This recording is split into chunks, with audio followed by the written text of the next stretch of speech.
Welcome to J is for Justice podcast. If live breaking news and following true crime is your thing, then please consider subscribing to my channel. And if you like what you see in my videos, please consider giving them a thumbs up.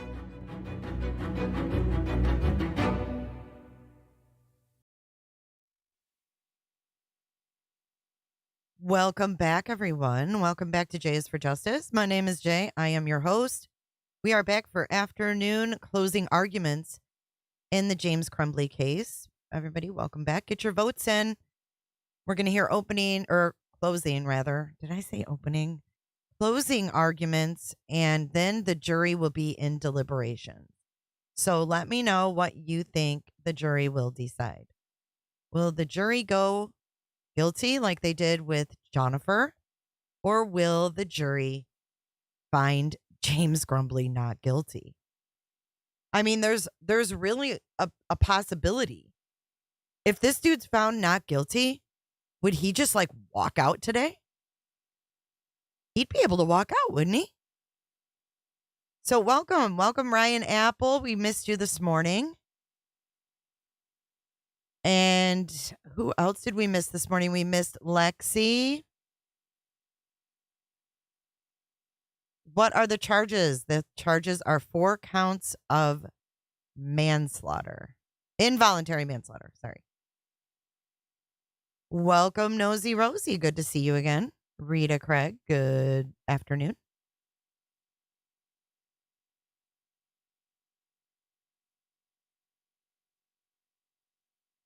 Donna says, be honest. How can they find the wife guilty and not the father? I think very easily.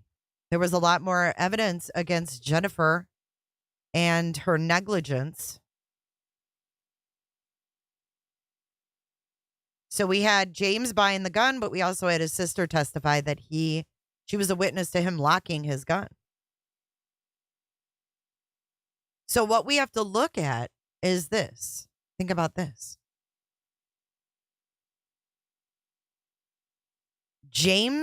There was testimony that James was at work the day that Ethan and Jennifer went to this shooting range. Welcome, Messy Bun. James was not there. They went to the shooting range on Saturday. The shooting was Monday. So do you guys think that that will be a factor?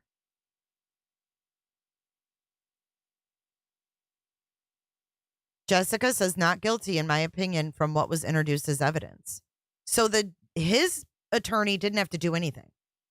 She just put one witness on the stand that said, I witnessed him lock up his Derringer when I was at his house.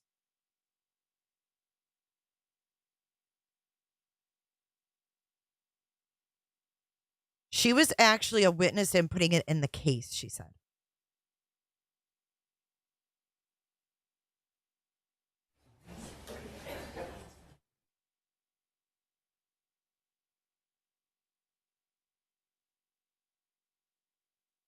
See, I feel like, Julia, that gun was in her car from when they went to the gun range.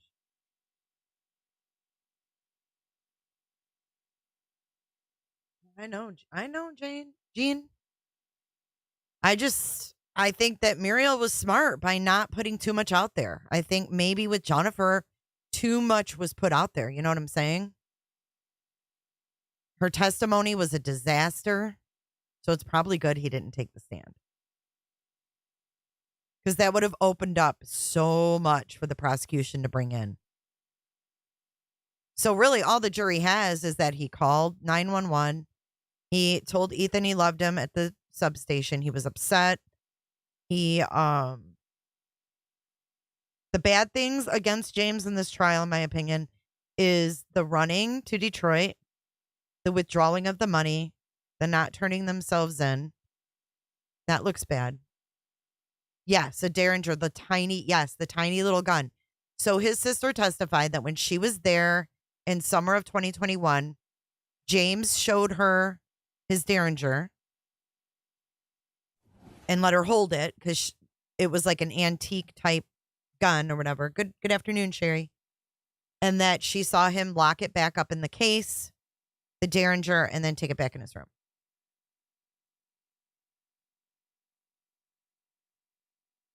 Hey, Walt.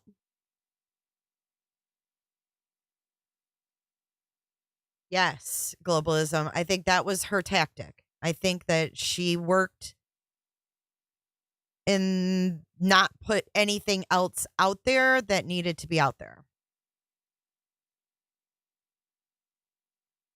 You switched to NG. What does that mean?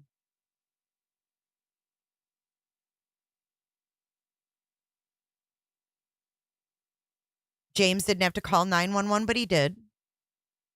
True. He was the one that called 911. Like, you know what else I think hurt Jennifer? Was that James is at home.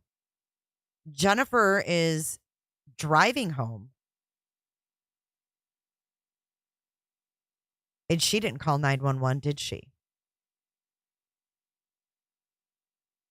Hey, True Crime and Other Stuff. Hey, Evelyn. I don't know if we ever got exactly who withdrew the money. It would have been interesting to see the video of the ATM, wouldn't it? What's up, Keena? Keena Hockey. A lot of you are saying not guilty. Interesting. Where will James go after this? Like, if he is found not guilty by some chance.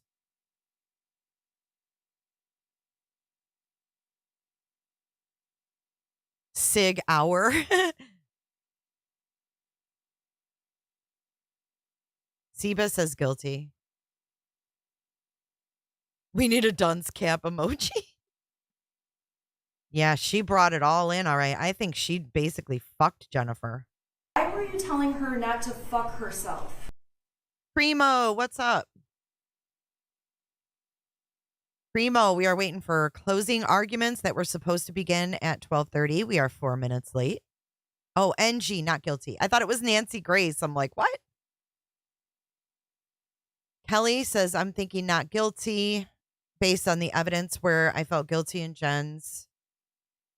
Trish, you think he'd move back to Florida? He'll go to Florida. Yeah, he'll probably get the fuck out of Michigan, which is probably a good move.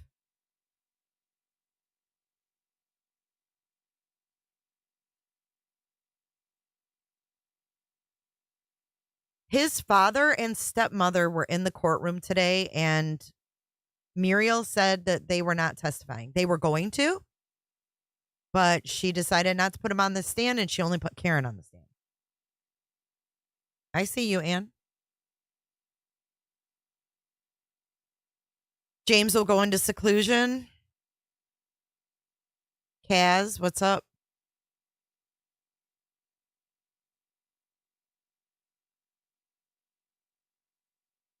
Paul, what do you think the jury will vote? Guilty? Careless of the gun and the lock was never taken. But they never testified to that. And they didn't have the previous gun owner testify to that. Why didn't they bring him in? They had him on the witness list. I wonder why. I forgot about that.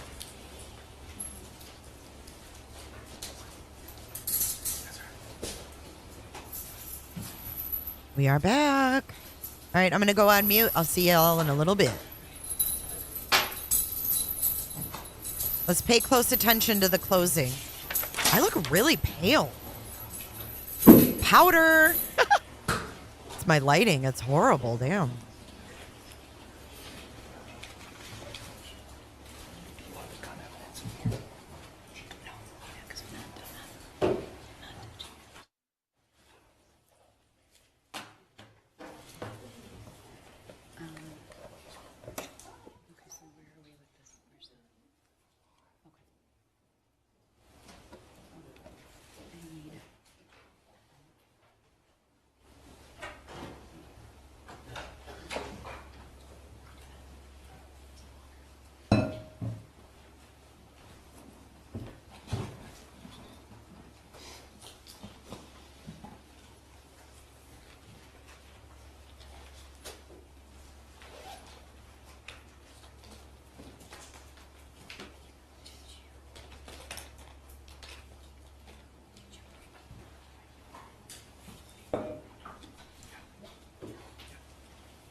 Shall we play a game?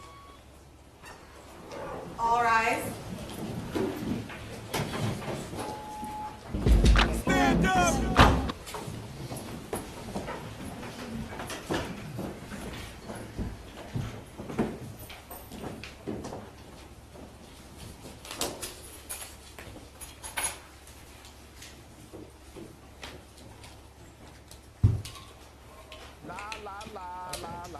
Your Honor, calling People vs. James Crumbley, case number 22-279-989 FE.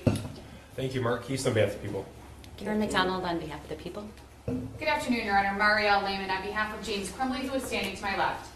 Good afternoon, Mr. Crumbley. Can you hear us? Yes, I can. Thank you, Your Honor. All right. Are you ready for the jury? Yes. We are, Your Honor. Stand up!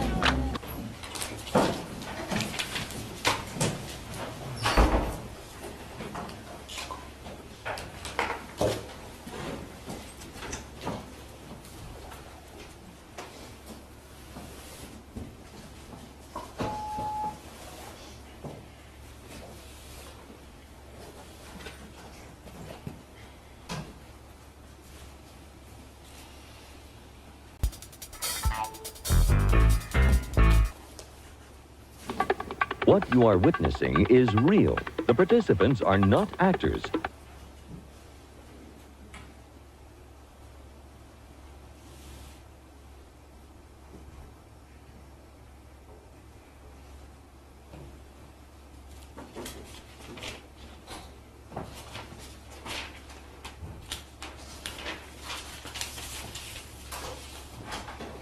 All rise for the jury. We already rose.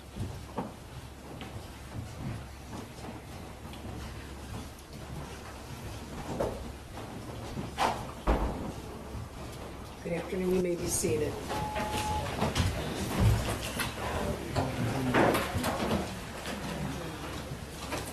Sit down, bitch, sit down. Ladies and gentlemen, the witness testimony and the evidence portion of this trial have been completed. We will now hear the closing arguments. Much like the opening statements, these are not evidence. They're only how each side sees the case. Because the prosecutor has the burden of proof, they also have a right to rebuttal.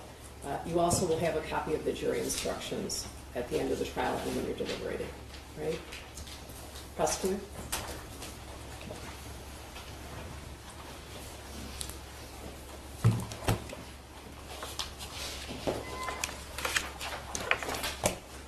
Good afternoon. On November 30th of 2021, around 1 o'clock in the afternoon, Lieutenant Tim Willis doesn't remember exactly what happened immediately upon being informed that there's a possible shooter at the Oxford High School. Doesn't really remember who he called or how he got down in the elevator, but he remembers one thing.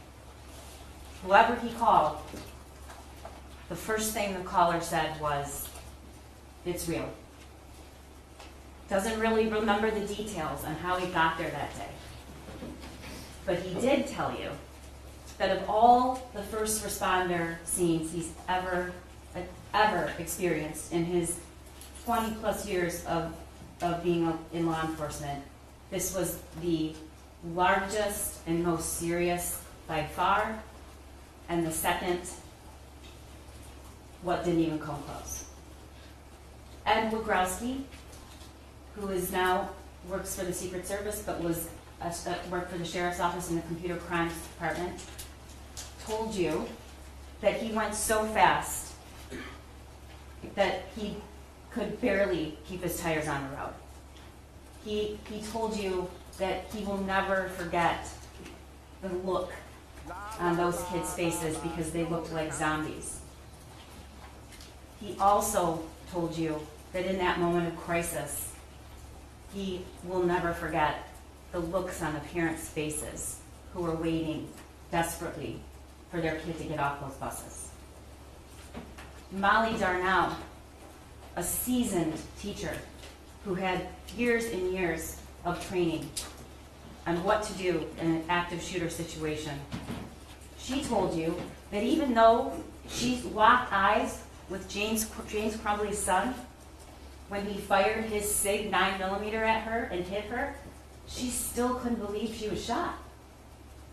She told you that she didn't even put it together when she felt the warmth and burning on her arm. She didn't even trust herself to recognize a voice she'd known for over 20 years outside the door. And you heard from Chrissy Gibson Marshall, an assistant principal who had had hours and hours of training on what to do in an active shooting situation. And what did she do? She ran towards the shooter. She ran towards the shooter. All the training, all the preparation, and she did the opposite of what she was trained to do and what she tells everybody else to do. Because she couldn't believe it. And even when she saw James Crumbley's son with that gun, she still couldn't believe it. But she wasn't going to leave because Tate needed her help. All four of these individuals trained for years and years and years. Law enforcement, what to do in an active shooting situation. Yet, all four of them, as experienced and trained as they were, had no idea how to accept the reality that this was happening. Which is why Lieutenant Willis remembers it's real. Ladies and gentlemen, those four people, they were adults. Those four trained, experienced people were adults.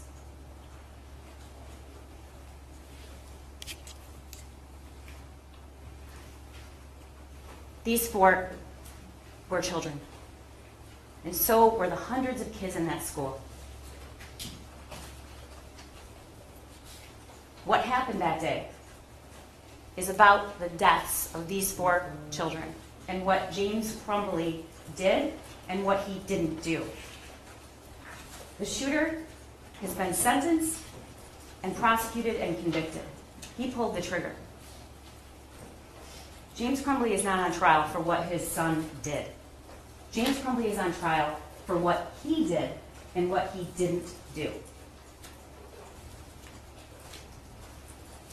James Crumbley had a willful disregard of a known danger and it caused the death of 4 students in Oxford High School on November 30th, 2021. Hannah, Madison, Tate, and Justin.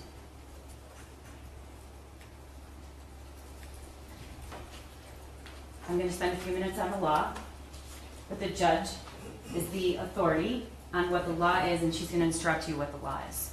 He's charged with 2 counts of involuntary manslaughter under 2 alternative theories. You don't have to find both. You don't have to agree on both. You can agree on both, but either one is the only thing necessary to return a verdict of guilty. The first is that there was gross negligence in the performance of a lawful act, and that the defendant caused death, and in doing the act that caused death, he acted in gross negligence. And then the second is his failure to perform a legal duty, and that he knew about the facts that gave rise to the duty, and he willfully neglected or refused to perform that duty, and he failed to perform it, and it grossly negligent to human life. And that the death of the victims were directly caused by defendant's failure to perform this duty. 4 counts of involuntary manslaughter for children who were killed. There can be more than one cause of death. James Crumbley doesn't get a pass because somebody else also caused the death of these 4 kids. And the judge will instruct you on that. It's not enough that he just made it possible for the deaths of Madison, Tate, Hannah, and Justin. You must find beyond a reasonable doubt that the deaths were the natural or necessary result of his acts or failure to act. You heard the evidence about how each of those kids were killed. And as previously noted, there can be more than one cause of death. In order to find that the death of Madison, Tate, Hannah, and Justin was caused by the defendant, you must also find beyond a reasonable doubt that his son's act of shooting someone was reasonably foreseeable. Not that he knew his son was going to kill 4 people. That is not what I have to prove. Just that it was reasonably foreseeable. What's gross negligence? It's more than carelessness. It's willfully disregarding the results to others that might follow from an act or failure to act. And in order to find that, you have to find the defendant was grossly negligent, and you must find each of the following three things beyond a reasonable doubt. First, that he knew of the danger to another. That is, he knew there was a situation that required him to take ordinary care to avoid injuring someone else. Second, that he could have avoided injuring another by using ordinary care. And third, that the defendant failed to use ordinary care to prevent injuring another one to a reasonable person. A reasonable person. And it must be apparent that the result was likely to be serious injury. In Michigan, a parent has a legal duty to exercise reasonable care to prevent the minor child from intentionally harming others or prevent the minor child from conducting themselves in a way that creates unreasonable risk of harm to others if the parent knows that they have the ability to control their minor child and knows of the necessity and opportunity for exercising such control. Even before we had safe storage, there was always a legal duty that existed. That newly passed law has no bearing on your legal duty that, as a parent, that you've always had. I said this before, there are 2 theories, 2 different ways to prove the same crime. If proven, one of these, both of them, are sufficient to establish the crime of involuntary manslaughter. And again, it's not necessary that you all agree on which theory has been proven, as long as you agree that the prosecutors proved at least one of those theories beyond a reasonable doubt.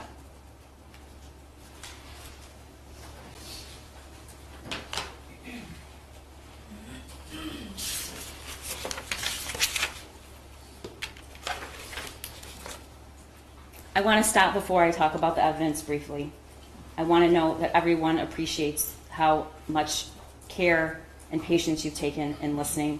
It's clear and it's obvious, and I thank you for doing that. There are people, though, who think that the prosecutor's job is just to convict people. And that's just not true. It's our job to present you with the facts and tell the truth and to be advocates, and telling the truth sometimes involves showing you things no one wants to see. Sometimes our job requires to produce evidence and testimony and pictures and images that we don't want to show you and no one wants to see them. But that's our job. That's my job. And it's not our job to sanitize, even though that would be easier. It's my job, and it's Mr. Keith's job, to present all the evidence to you and explain why we think the defendant is guilty beyond a reasonable doubt. Mark Keith told you when this trial started that any number of tragically small efforts could have saved the lives of 4 kids. That it was foreseeable and it was preventable. And the evidence presented in the last 5 days has proven that, ladies and gentlemen.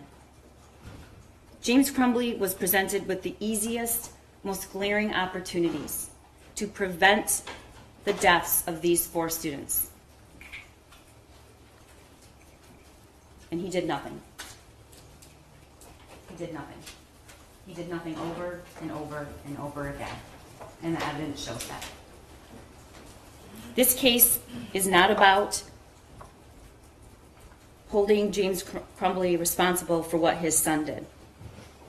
Again, if he knew exactly what his son was going to do, he'd be charged with murder. It's about his legal duty and his failure to perform it, or to perform it in a negligent way.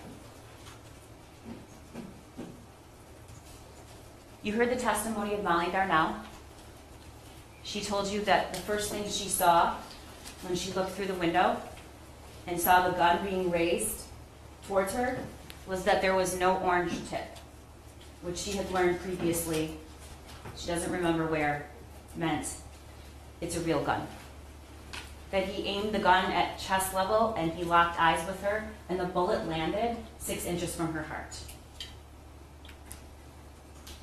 Ed Wagrowski, who was a member of the computer crimes unit in the Oakland County Sheriff's Office. He told you about what forensic evaluation of cell phone analysis is. He was qualified as an expert. He described his involvement and observations at the school that day. And he told you that he doesn't really respond to incidents like this. He was in computer crimes. No one comes into the office and says you have to respond to a critical incident, except that day. And you could tell that that had a great emotional impact on him. He watched hours and hours and hours of videos and images of that school that day to put together the evidence that we were able to present to you today and through the past 5 days. He reviewed all of it and he described and then showed you the path and the camera angles of the shooter's path through the school that day. He also presented the messages between Jennifer and James Crumbley and the messages between their son and his friend. He told you that there were over 20,000 text messages between the shooter and that one friend he had. He also told you in 1 year there were only 65 text messages sent between James Crumbley and his father. James Crumbley, who had either worked at home, was in between jobs, or had DoorDash. James Crumbley, who was the person he dropped his son at school every single morning. He told you that the image of the gun that the shooter shared with his dad was deleted. He replayed the voicemail from the school on November 29th from Pam Fine, talking about his son searching bullets. He presented evidence that he was aware of that because Jennifer told him about it. She texted, "Did he tell you about what happened at school?" James responded, "Yes." He shared with you the defendant's communications on November 30th of 2021. And important to note, he was able to show you exactly the path that he took. Because of the cell phone data, some of you were probably surprised and a little concerned about how much somebody can actually know what you're doing, but it's a lot. And we know exactly where he was, what he did, who he talked to, and so we could trace his steps, which turns out to be some of the most critical evidence in this trial. He showed you through the DoorDash search warrant returns the locations of what James Crumbley was doing from the moment he left the school that morning until the moment he called 911. And only after he learned that there was an active shooter at the school did James Crumbley go home and look for the gun.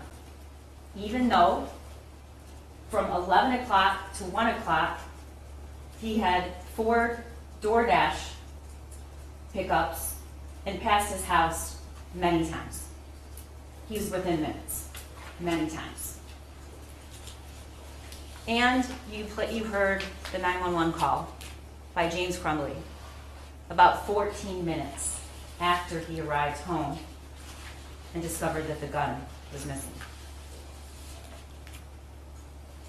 Bob could tell us, he testified, and we showed you images of the hallway in that school when he processed the scene. And you saw pictures of that. And he told you that a total of 50 fired and unfired cartridges were recovered. And that the shooter fired 32 rounds and 18 were unfired. And we know where he got those 50. You saw that. It's when he pointed them out across the counter when he's with his mom standing a little bit behind her and said, 2. And you also know that James probably knew that because when he was at the substation and they asked about where this gun was, who owns the gun, where's the ammo, he described it as he bought 2 boxes, referring to his son. Bob Catellis told you that those are rods placed in where bullet holes have penetrated that glass. And as you can see, and you saw other images, this was somebody who knew how to use a firearm. And Special Agent Brandon told you that's immediately what he observed. Those are shots, if landing on a human being, would kill them. Cammie Batt explained in detail what her requirement is and what she did that day, and that she knew James Crumbley because in June he came in and he bought 2 more guns, one for himself, which the evidence showed, because he told Jennifer how much did your gun cost? It was $300, and then there was another gun, which was his son's, a Derringer, and you saw the Derringer. She told you that she also sold him the 9mm on the 26th, that his son was present with him. He stated he's had his eye on that gun. She told you that they sell a locking mechanism with each gun they sell, that he was provided the trigger lock statement, and that there was a cable lock with the Sig Sauer when he bought it, and it was provided to him, and the ATF pamphlet solely in existence to just warn people, once again, the dangers of firearms with minors. And she told you that regardless of what kind of mechanism they provide, they always provide a tool with anyone who purchases a firearm to make it safe. Sergeant Joe Bryan testified and introduced the video, the recorded statements of James in the substation. James' statements indicate he knew that his son had only one friend and that he left abruptly. He referred to the math worksheet that morning as some doodling on a paper. But that was after the shooting. Before the shooting, we know that he texted Jennifer Crumbley WTF when he saw it. Now he's downplaying it. It's just doodling. When asked how many rounds, he corrected Jennifer and indicated there were a box of 50 rounds that he bought his son. When asked where the gun was, James responded, it was hidden in an armoire, in a case, and the bullets were hidden in a completely different spot underneath some jeans. We're going to get to that. What James didn't say that day, no mention of any lock. No mention that the school wanted them to get their son help that day, and then when they couldn't, within 48 hours. And here's something you never hear him say. You hear him say the gun was hidden. You hear him say that there was some doodling on a paper, that he was a perfect kid. But here's what he never says. He never says, I don't know how we got it. Never said that. He never says, It was hidden. I have no idea. I can't imagine how he got a hold of this gun. Never mentions that. 4 kids just died. Your son's in custody because he committed a school shooting, and not once do you say, how did he get the gun? And you know why he didn't say it? He didn't say it because he already knew. He knew his son had access to the gun. Christy Gibson Marshall, as we just talked about, heard gunshots, saw kids running in a way that wasn't normal, went towards the shooting, identified and spoke to James Crumbley's son, and you saw that video, how she just stood there. Sean Hopkins. Sean Hopkins was a counselor. He testified that the shooter was looking up bullets the day before. He was aware of that. That morning he was told he was watching violent videos. And he told you that even in a 20-minute period of time, he was concerned enough to call parents and ask them to come to school right then.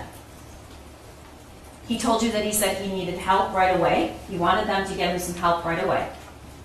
He told you that he was very concerned about the images, but his main concern was for the safety of the shooter. He told you he didn't want him to be left alone. And he said in that meeting, he never received relevant information from mom and dad. It was short. It was a very, very small period of time for a meeting that takes place when you have to come from your work. James was at the barn at the time. Go to your son's school. They were in and out of there in a very short period of time. He testified, they said that just couldn't happen today. They had to work. Now, you've heard the testimony. You know what James Crumbley was doing as employment during that time. And defense counsel and I agree. That is a worthy endeavor, being employed regardless of how you choose to do it. But what's important to note is that DoorDash is not something that you can create your own hours. You can work when you want. It's not compulsory. You can work on the weekends. You can work anytime.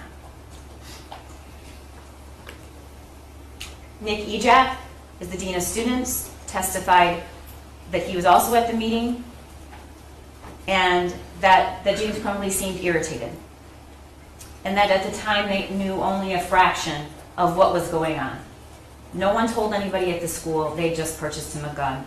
Neither one of them. James Crumbley didn't say, you know what, we had this fight before. They mentioned about the fight the night before about grades, but didn't really discuss it as a big deal. Didn't really discuss the gravity of what it was like for his son, who had one social connection to the outside world, and that person abruptly left and that his son found out because he just stopped texting him back. And that he was obviously so concerned and upset that he communicated that to his father because his father reached out to the friend's father. He didn't say that. He didn't say that the weapon wasn't secure. He didn't say that there had been signs that something wasn't right. Now, you may not like what the 2 people who were employed by the school and had contact with the Crumbleys that day did. You may not like it. I don't like all of it either. But my job isn't to present to you the evidence that just looks good for my case. My job is to present evidence to you, all of it, because this is about the truth. But he doesn't get a pass because you don't think the teachers did enough. He doesn't get a pass for that. And the blame shifting is only meant to send a message, I'm not accountable here at all. Even though I bought the weapon. Even though I didn't secure it. Even though I never got help from my son. Even though I could have taken him that day. Special Agent Brandon testified where he was when he heard about the shooting, what he did when he got to the school, how he traced the gun, how he found out who owned it. He watched the surveillance. He noticed a couple things that were really concerning to him. One, it was somebody that was proficient with a firearm. He did what's called a combat load, which is unusual. The way his stance was, the shot he took that killed Tate. This wasn't somebody that wasn't experienced with a firearm. And logically, he wanted to know where this person was taught how to handle that weapon, where that minor was taught, that 15-year-old. And he discovered that. He testified that the cable lock that was seen in pictures was sold with the SIG, and it was the cable lock that was seen in the photos. And then he testified that they found that cable lock shoved in another gun box in the kitchen in a cabinet behind a door.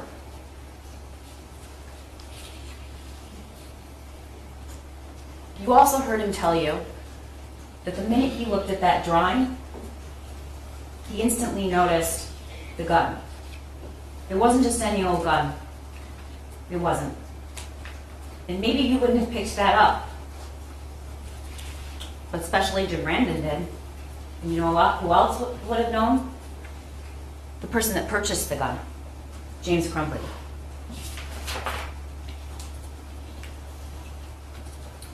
Detective Stoyak talked to you about the search. You saw pictures of the search and the house. You saw where the gun box and the ammo box were when they searched the house. It was on their bed. You also saw a map and learned a pretty small house. Pretty small. You learned he had 2 bedrooms. And you learned that in that master bedroom, which was small, there was the bed, some nightstands, and 2 other pieces of furniture. The TV stand, where he found the 2 other weapons that were in a gun safe, a locking mechanism, with the code set to 000, which is the default.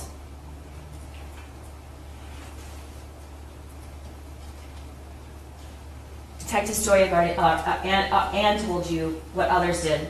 He never, ever, ever said that SIG was locked. He said it was hidden. David Hendrick is in charge of the fugitive apprehension team. You learned what that is from 2 law enforcement officials. You learned that on the day the defendants were charged, they left a hotel in Auburn Hills, local, and drove all the way to Detroit in a building that is meant for businesses, not retail. People don't sleep there. And you heard what it was like when he arrived on the scene, when they were searching for James Crumbley and his wife. You heard through the body cam of the Detroit officer, and you heard from Officer Hendrick, and you heard from Luke Kirtley that it was extremely loud. There were dozens and dozens and dozens of law enforcement, and most of them SWAT. Luke Kirtley told you about how James Crumbley was discovered that night. And the only reason he knew it is because it was all over social media with the description, the license plate, and picture of James Crumbley and Jennifer Crumbley. Why? Because they were charged. And even before they were charged, there was a lot of speculation about them being charged. Luke told you about what that building looks like, what it's for, who's normally there at night, not many people, that he shares a wall with that studio that they were found in, that mattress they pulled in was out in the hallway. He again told you how loud, and that it would have been impossible if he was in his unit not to hear that. Officer David Metzke told you that there were tons of officers, multiple agencies, and that they took a 35-pound steel ram to bypass multiple doors, and they used it, and it was loud. I think he testified we have the bigger guys do that. We saw through his body-worn camera the arrest of James Crumbley, who was laying on the mattress and seemed to be wanting to create the impression that he was sleeping. There's a big problem with that. One, we know that shortly after Luke Kirtley went out to see the license plate, that he followed him shortly after, and he was awake. And shortly after that, dozens and dozens and dozens of law enforcement show up on the scene. It's a first floor unit. The windows face that parking lot. Lights and sirens, media were there, yet he's lying on a bed as if he's sleeping. William Creer told you what they discovered. They had bought and purchased, they had purchased items with them, socks, new socks. They had clothing, they had food. There was a whiskey bottle in the trash can. There was ice. But here's the thing that was the most compelling about his testimony.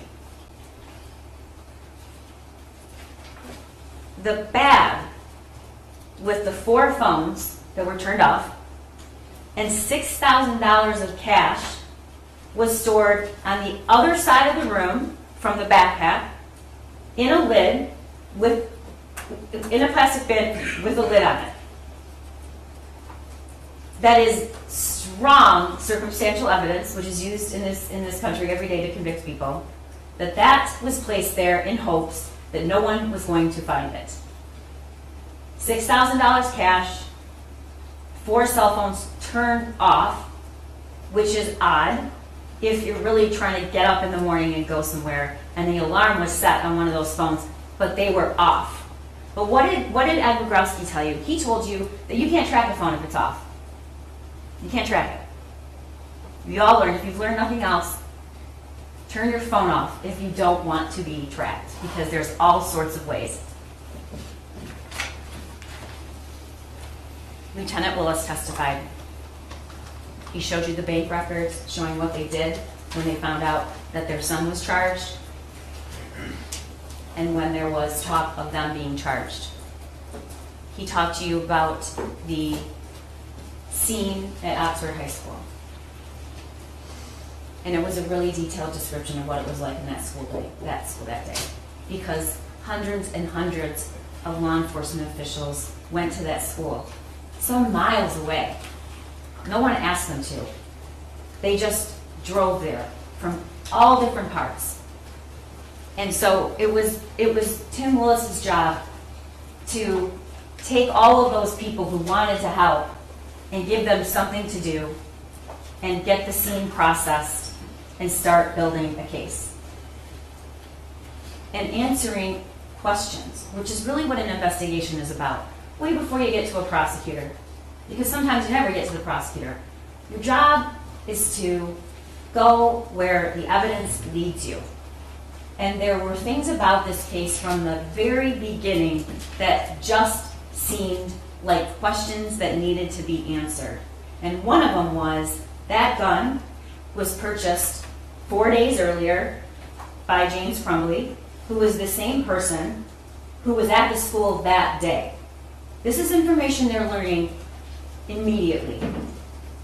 They do a search warrant for the house and for phones, and they find out a lot of information.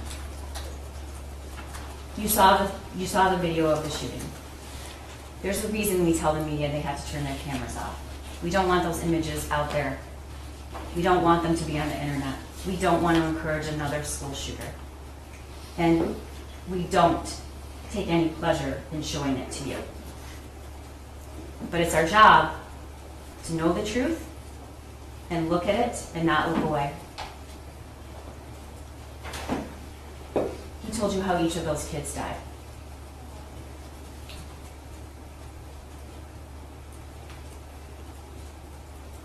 Hannah was hit immediately after he left the bathroom.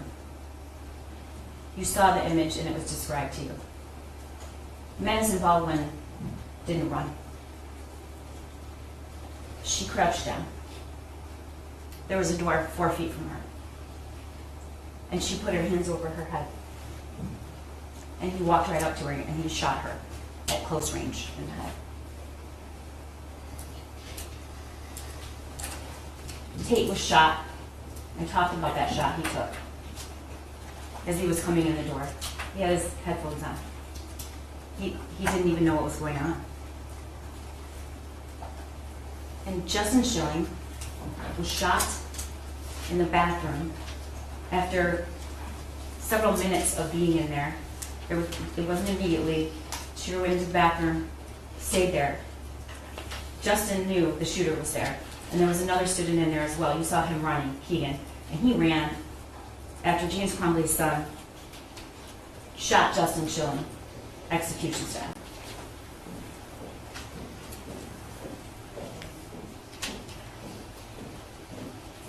Defendant's son had access to and the use of this gun. It was preventable and it was foreseeable.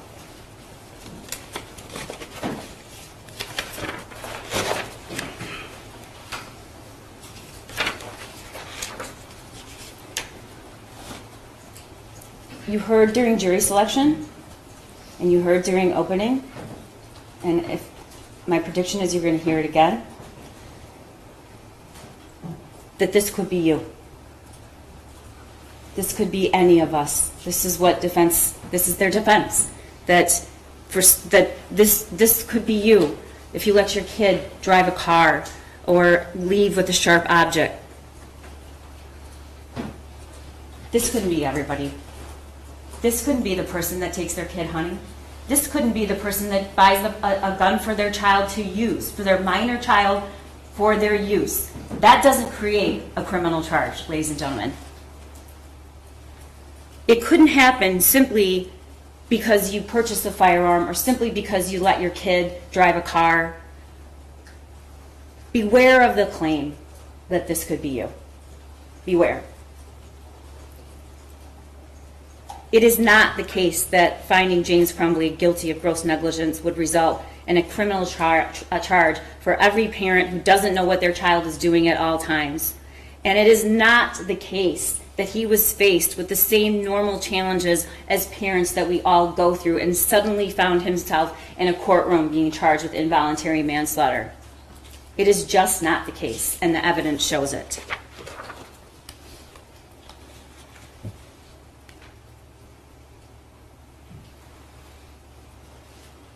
In June, the Derringer and the Caltech were purchased by James Crumbley. We know that Caltech was left out, unsecured, with ammo. Why do we know that? You saw that picture and video and the one he sent to his friend, and you saw the text that accompanied. But before we get to that, this is an image from the video that you saw. It was 12:30 at night. That is his cat, Dexter. That is the shooter's cat. That magazine is loaded, and it was shoved on a table to load it, not a proper or safe way to handle a firearm. And there is a round in the chamber, and the safety is off because red means dead. And Special Agent Brandon told you that. Even if James Crumbley was standing next to his son, that would still be an extremely dangerous way to handle a firearm. But we do know what happened. Because he told his friend when he texted it to him. My dad left it out, so I thought, why not? This is precisely the reason there's a legal duty in the state of Michigan to prevent your kid from harming himself or somebody else. All I need is my 9mm pistol, which I currently am begging my dad for. This is from his journal. First off, I got my gun. It's a Sig Sauer 9mm. Second, the shooting is tomorrow. I have access to the gun and the ammo. I have access to the gun and the ammo. Then we have defendant's own statements. James Crumbley said it's a substation. James responded when it asked where the gun was. It was hidden in our armoire in the case, and the bullets were hidden in a completely different spot underneath some jeans. Here's what he doesn't say. Never claims it was locked, never says it was inaccessible to his son, and again, never says or expresses any surprise on how his son got a hold of it. We know he took him to the range. We showed you videos and images of that. In fact, 8 times we know that happened.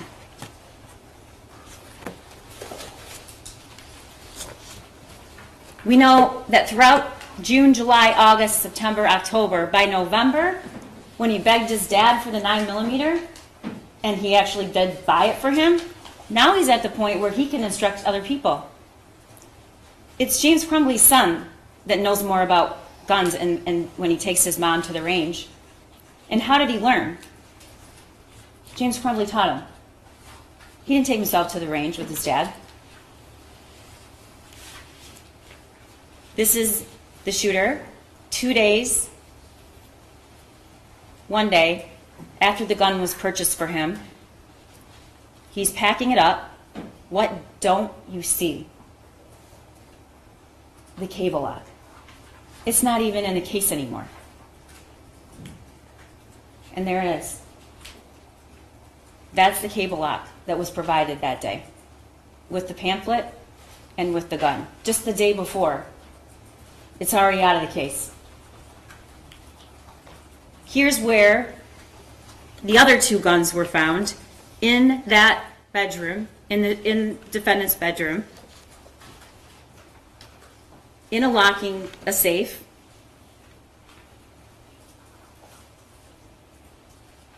In the TV stand. The code was 000. The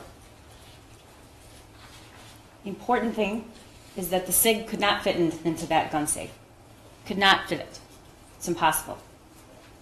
But the other important thing is you're hearing a claim that James Crumbley didn't think that he had to lock his weapon up. Okay. It's not about whether you locked the weapon. It's about whether you made it secure. And we already know he felt the need and understood his duty to lock the other 2.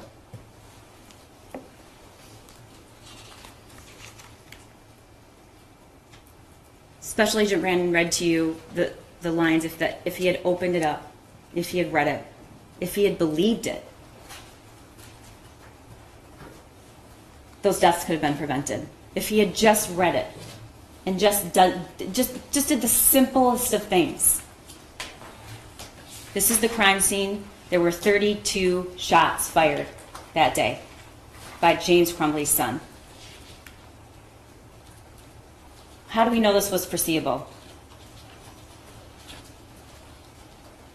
The shooter says in his journal, I have 0 help for my mental problems, and it's causing me to shoot up the fucking school. You heard a lot during jury selection and opening about kids exaggerate to their friends. This is his journal. He's not sending it to a friend.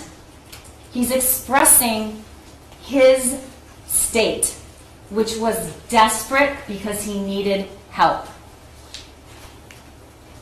I want help, but my parents don't listen to me, so I can't get any help.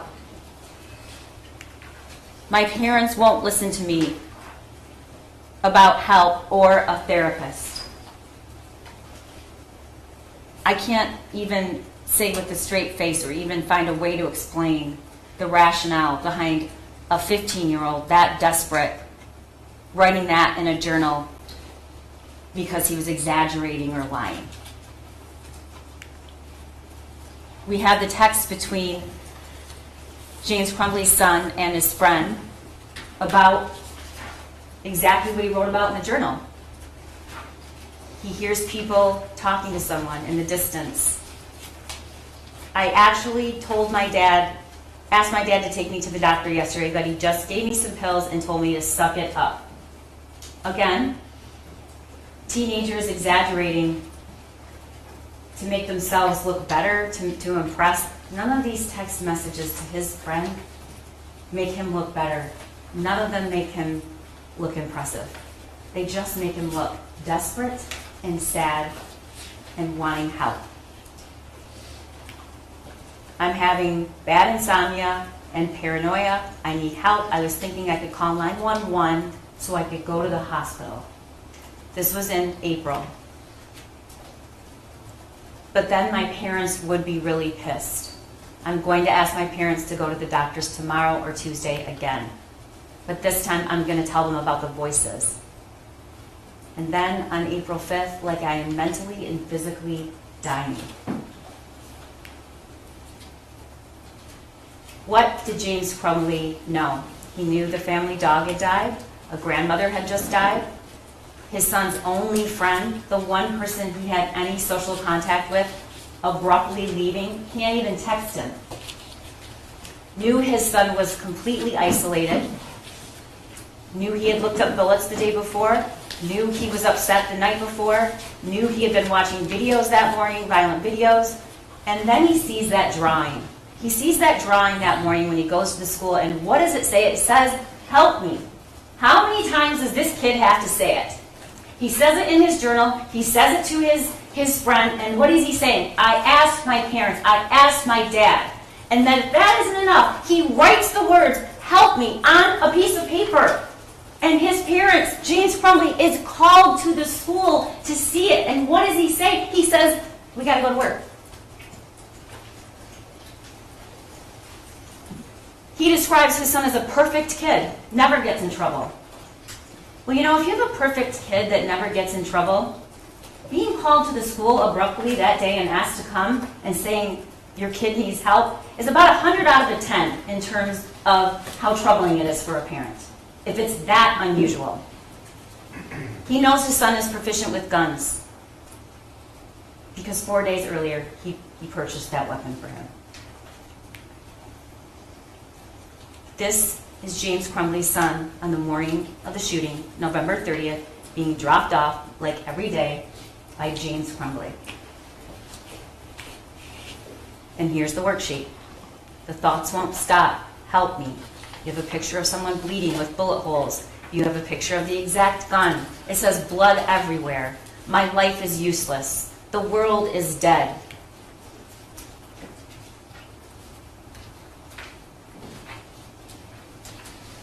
This is the worksheet James Crumbley looked at when it was texted to him. This is the worksheet he sat and looked at when he sat in that counselor's office. Those are the words he was reading when his wife said, "We can't do that today. We have to work." And he said nothing. And he leaves with a piece of paper with the names to call. This is what he was looking at. And there's the piece of paper. It took just one tragically small measure of ordinary care to avoid 4 deaths.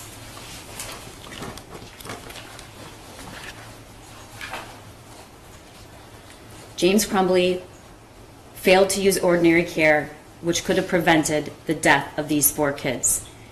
Didn't stop at home to check to see where that gun was. Even though you can't take him, which we know he could have driven around with him. He could have not done any DoorDash round until Jennifer comes back from work. He could have gone to see where that gun was. We know that in his DoorDashing, he was minutes away from 11 o'clock to 1 o'clock. He didn't search or ask to see the backpack, never thought then to say, "Hey, can I talk to you out in the hall?" or "Hey, where's that gun?" Didn't ask his son where that gun was, didn't check the journal, despite acknowledging he had one, didn't lock and secure ammunition, didn't lock or secure the gun, didn't take his son home, didn't take him to get this care that a counselor's telling you he needs, didn't say, "We bought him a gun 4 days ago." as an early Christmas present and didn't tell the school much relevant information at all, and Sean Hopkins told you that. He also didn't disclose any of the instances that you were shown throughout this trial. That there was a message in March about him doing something stupid. Jennifer Crumbley was concerned about it. James was always home. Is he home yet? Is he home yet? Is he home yet? Leave me alone, I have to work. He's fine, is what he says. The incident about giving him melatonin and him being worked up, didn't tell him that he'd asked him for help and asked to go to the doctor, told him to suck it up. Didn't say about the friend and how it was his only person he ever had any social contact with, that there were multiple guns in the home, that he was begging for a 9mm. James Crumbley never even shot that gun. He didn't fire it once. He had it, he purchased it on Friday. On Saturday, he was gone all day doing DoorDash. On Sunday, he was gone all day doing DoorDash. And that he wants you to believe he had this secure hiding spot. What, it was a hiding spot for one day? We know it wasn't there on Saturday. We have the shooter taking pictures of it. And we know the cable lock isn't around. And we know Jennifer leaves. He's alone with his gun. Didn't say that it was identical to the one in the drawing. Didn't say he bought 50 rounds to take home. Expensive rounds to use at a range. This is the DoorDash information from 11 o'clock to 1 o'clock and all of the times he passed that house. He was within minutes. We know that he was absolutely concerned about this worksheet until after the shooting in the substation where he says it was doodling. We also know that not once on any of his devices did we find any searches or information he was trying to get about firearm safety or how to make sure a minor doesn't get a hold of it, laws, any of it, until after the shooting. We know that at 10:37 he arrives at school. His son leaves at 10:52. They're gone by 10:53. At 11, he logs on to DoorDash. He completes 4 orders. He tells us in the 911 call and at the substation, he saw cop cars. We know that 12:51, the shooting starts, and we start to see students and parents, we heard, arrive at the Meijer. They're being told by dispatch that's where their unification time is. James drops off his last order at 1:01. The email comes out from the school at 1:09. At 1:11, James is in the Meijer parking lot. It's unclear exactly why. He calls his wife for 57 seconds. That's the call lasts 57 seconds. He's on the phone with her for 10 minutes and 19 seconds. He gets home at 1:20. During that call, she texts her boss, the gun is gone and so are the bullets. So we know that by 1:23, both of them had knowledge about that. He calls her again, 1:30 to 1:33, another 3 minutes, and finally calls 911 at 1:34.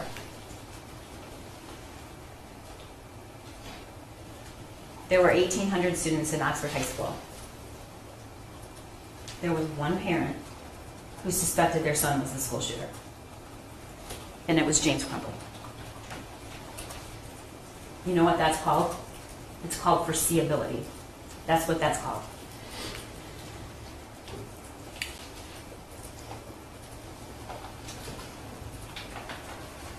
What's the location of your emergency? Okay, I'm not really sure. I'm at my house. There's an active shooter situation going on at the high school. My son goes to high school. I have a missing gun at my house. I need an officer to come to my house right away, please.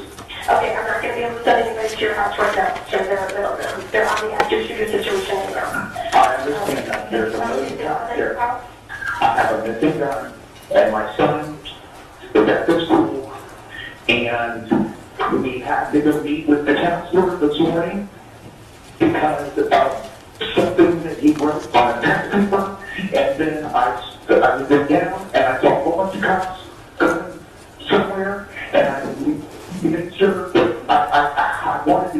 those two fellows going to high school, and then somebody told me that there was an active shooter, and then I raced home just to find out. Okay, and I think my son took the gun. I don't know if it's him. I don't know what's going on. I'm really freaking out. My son's name is Ethan Crumbley. C-R-U-M-B-L-E-Y. C-R-U-M-B-L-E-Y. All right, sir, I'm going to put you on hold for just 1 second, okay? After Dr. Cookman come in and see if I can do anything for you, okay? We'll put you on hold. Thank you. Okay.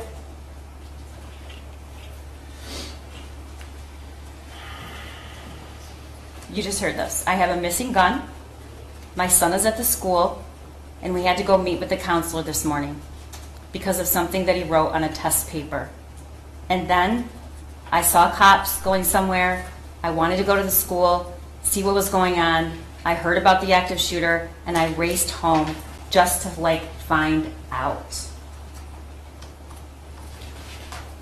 We don't have to discover or argue about whether or not he was put on notice that something was really, really wrong.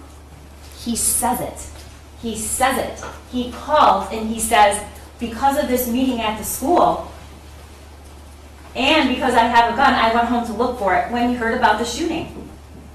So the question of whether or not that did concern him, it's not a question. We know it concerned him because he said it. And then at the substation, and this is what he says, and somebody said there was an active shooter, I immediately freaked out because the situation. And after I saw all the cops, after I found it was an active shooter that went on this morning, and after what went on this morning, what's he talking about? He's talking about the meeting and the words on the paper. It says, help me, blood everywhere, with a picture of the gun he bought him. So I raced home and I found the gun missing. We went into detail about what James Crumbley and his wife did after they thought they might be charged with a crime. And the evidence clearly shows what they didn't do. They did not turn themselves in. They did not make sure that they were in the area. They withdrew $6,000 and they went to Detroit and turned the car around so the license plate is not facing, and didn't go out and buy that stuff themselves. They sent somebody else. And lastly, defendant conflicts his own statements. At the substation, the drawing was doodling. When he received it from his wife, he's concerned, my God, WTF. He says at the substation, I immediately raced home and found the gun, and that's when I called you. I called you guys right away. It was 14 minutes after he got home. You think your kid has this gun, you know he does. You know he's really upset, you know the words he wrote, you suspect he's the shooter, and you wait 14 minutes to call 911? He doesn't know when the shooting started or when it ended. I think he owed something to the parents and the kids in that school to at least try, once he did figure out that the gun was gone, which any reasonable person would have known. But why lie and say you call right away? You called after a 10-minute conversation with your wife. At the substation, he's a perfect kid, doesn't get into trouble, yet he was looking up bullets, and yet they were called to the school, and the drawing, he doesn't say that, or what the drawing was really about. It's a downplaying situation, and then he says the gun was hidden. And again, never once, I don't know how he got it. Never once says that.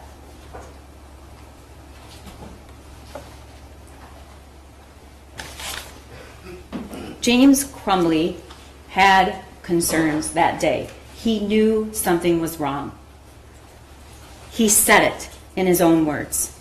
And we know that because of what was on the drawing, and we know that because we know what his response was when he received the drawing. He kept those concerns private that morning. But he didn't just fail to inform the school. He failed to act.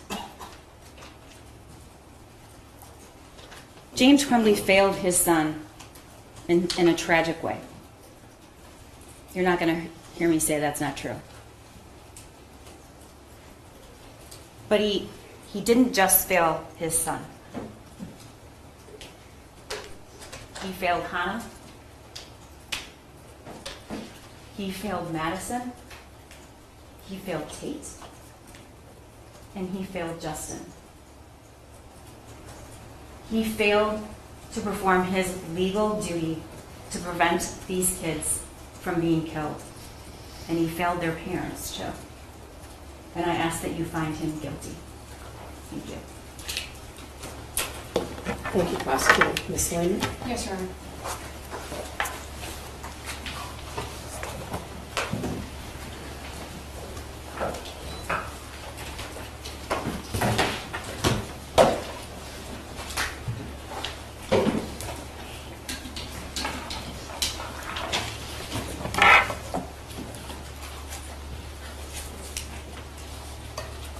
There were a variety of emotions following the shooting on November 30th of 2021 at Oxford High School. Terror, anger, and devastation. There's an epidemic of mass shootings in our country. School shootings in particular have devastated our communities. There have been social and political groups formed to address these issues, but so far they've been unable to do so. However, on December 3rd of 2021, the parents of a school shooter were charged with involuntary manslaughter for the first time. When we started this trial, I said that the events of November 30th of 2021 undeniably changed people's lives in ways that most of us will never understand. We know that 4 children were killed, multiple families were devastated, and communities were terrorized. And ladies and gentlemen, James Crumbley and I do not dispute any of that. We heard from people who were at Oxford High School on November 30th of 2021. We not only heard what they had to say, we saw the impact that that day had on them. Multiple people told you what that day was like. They told you what they felt, they told you what they saw, and they told you what they experienced.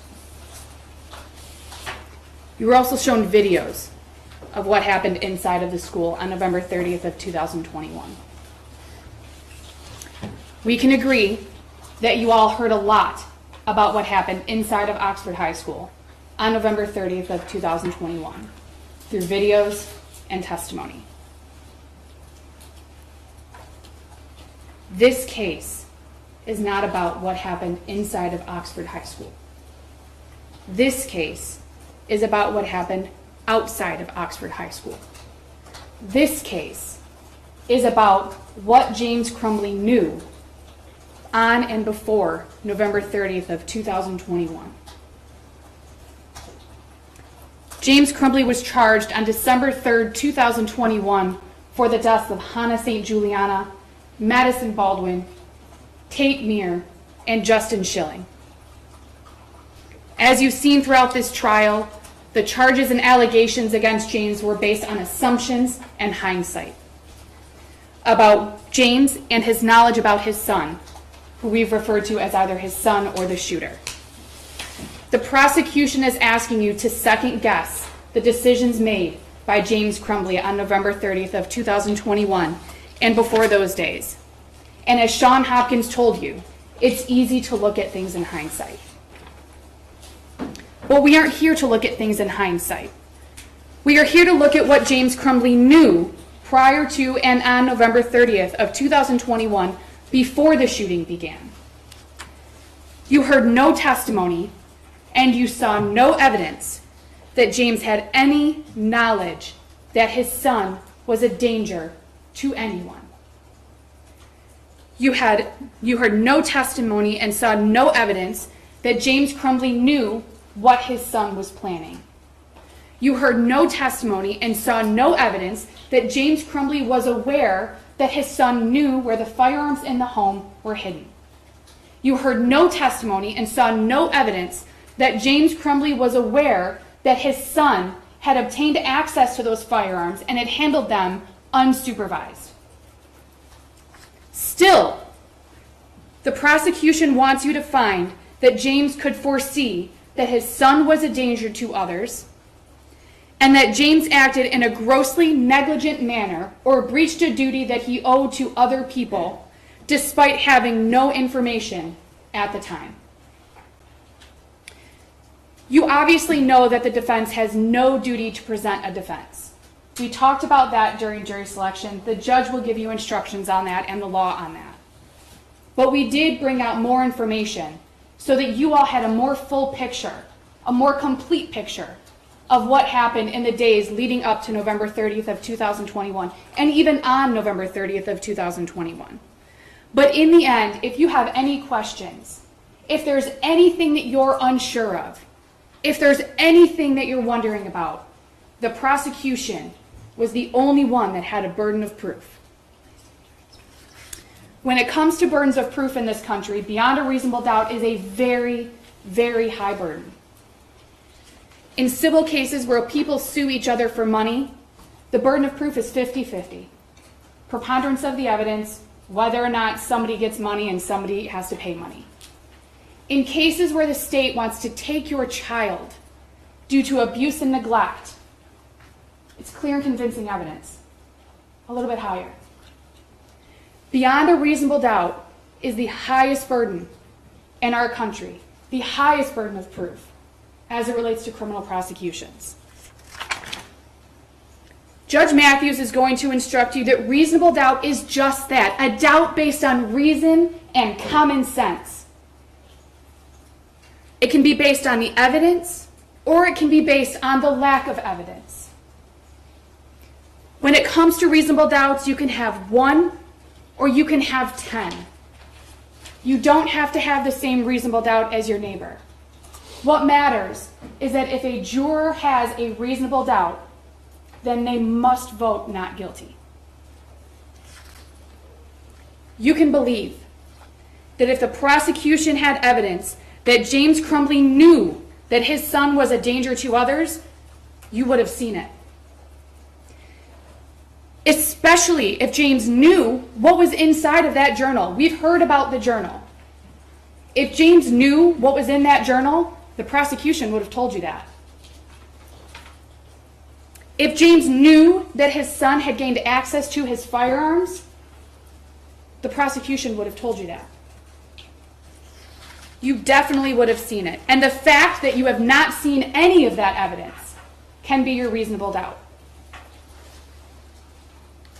You can also believe that if the prosecution knew that James Crumbley knew that his son knew where the firearms were stored, the prosecution would have told you that. You would have heard about it, but you didn't, because James didn't know.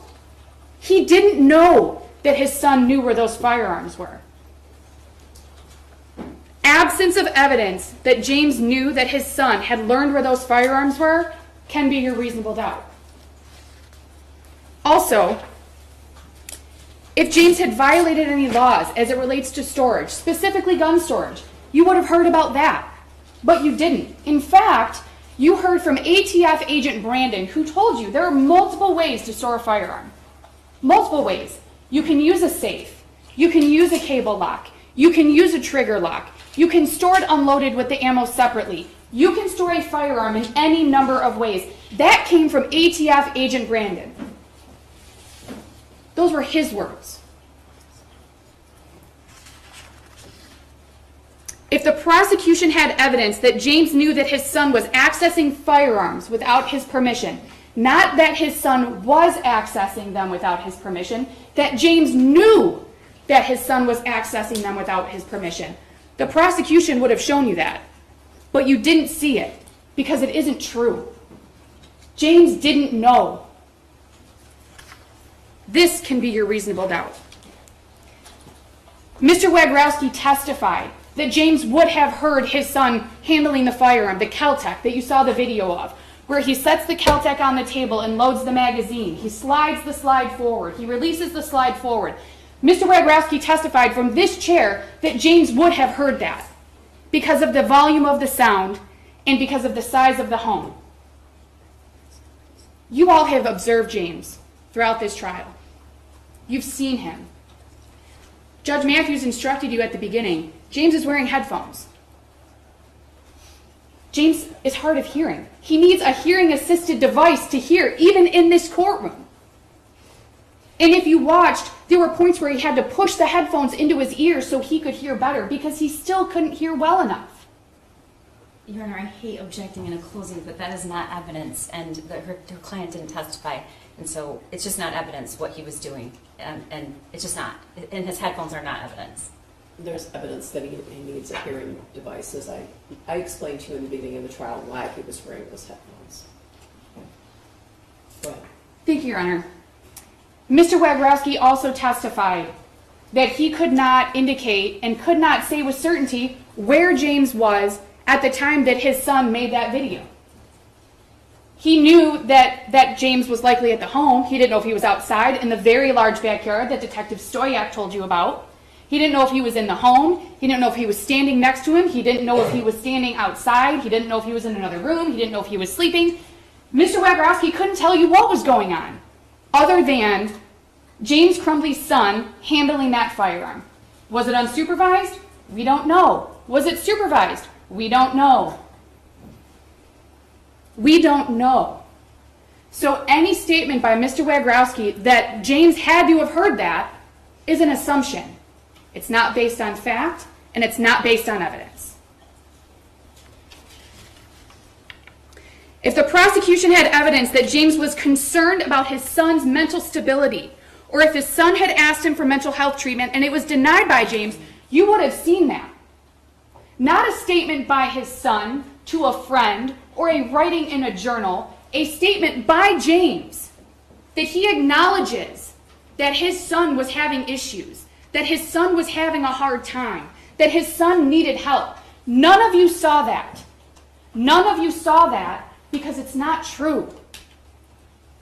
James had no idea that his son was having a hard time. Instead, you saw texts between James's son and his friend in April of 2021, where his son says he's going to tell his parents about the issues he's having. You also heard testimony from James's sister, who said she saw him within a day or two, maybe 3 days, of those texts being sent to his friend in Florida after their mother passed away. James and his sister's mother passed away. She spent a week or a week and a half and saw them, saw James and his son, and saw no concerns. Not worried, didn't hear anything, didn't see anything, wasn't made aware of anything, no concerns.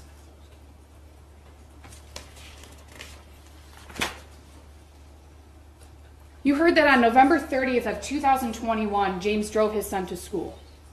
You saw the video of James dropping his son off. You heard that later when James went to the school with his wife to meet with his son and the school counselor, Sean Hopkins, and the dean of students, Nick Ejak, that James had told them, or that James had had a conversation that he had talked to his son that morning, told his son he loved him. We just want you to do your schoolwork. We want you to do your best. There was never a conversation about, Dad, I'm having a really hard time. Dad, I really need some help. In fact, there were no concerns expressed whatsoever. James had no knowledge that there was an issue. You also heard Sean Hopkins and Nick Ejak both testify that in the office, sitting in the office, that James sat next to his son, right in front of Sean Hopkins' desk, sat next to him, went over the piece of the math assignment with him, the drawings, what was on there, that he was caring, that he told his son, you can talk to me. You can talk to other people. There was some reference to a journal. There was no indication that James knew what the journal looked like, whether or not his son was even writing in a journal, where it was, how often he used it. No indication at all, just that one may exist. And again, in that meeting, there were no comments, whether either before James got there or after he arrived, from James's son to the school counselor or the dean of students saying, I really want some help. I'm really having a hard time. I really need to see someone. I've been trying to talk to my parents and they haven't been listening to me and I need you to tell them. That didn't happen. Instead, Mr. Hopkins testified that he had concerns about the level of although appropriate, the level of sadness that James's son was experiencing. Sadness associated with the losses that he'd had that year. He lost his grandmother. He lost their Great Pyrenees dog. His friend moved away. He had a hard time with COVID. He struggled with virtual school. Mr. Hopkins was concerned about the sadness and wanted James's son to see someone to ensure that it didn't get any worse. Not that he had to see someone right now. It's an emergency. He has to see someone right now. That's not what was said.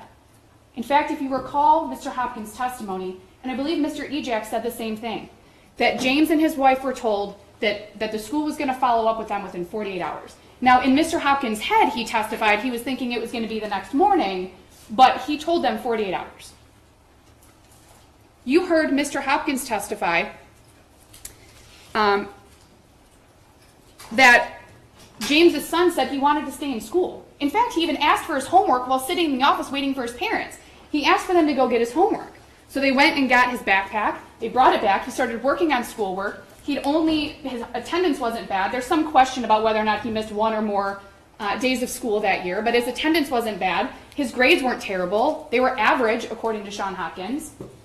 There were no concerns, even by Sean Hopkins and Nick Ejak, beyond the sadness that they saw James's son was experiencing. The absence of evidence that James knew about the struggles that his son was having can be your reasonable doubt. You heard from James himself more than once. You heard him tell the police that there weren't any issues with his son.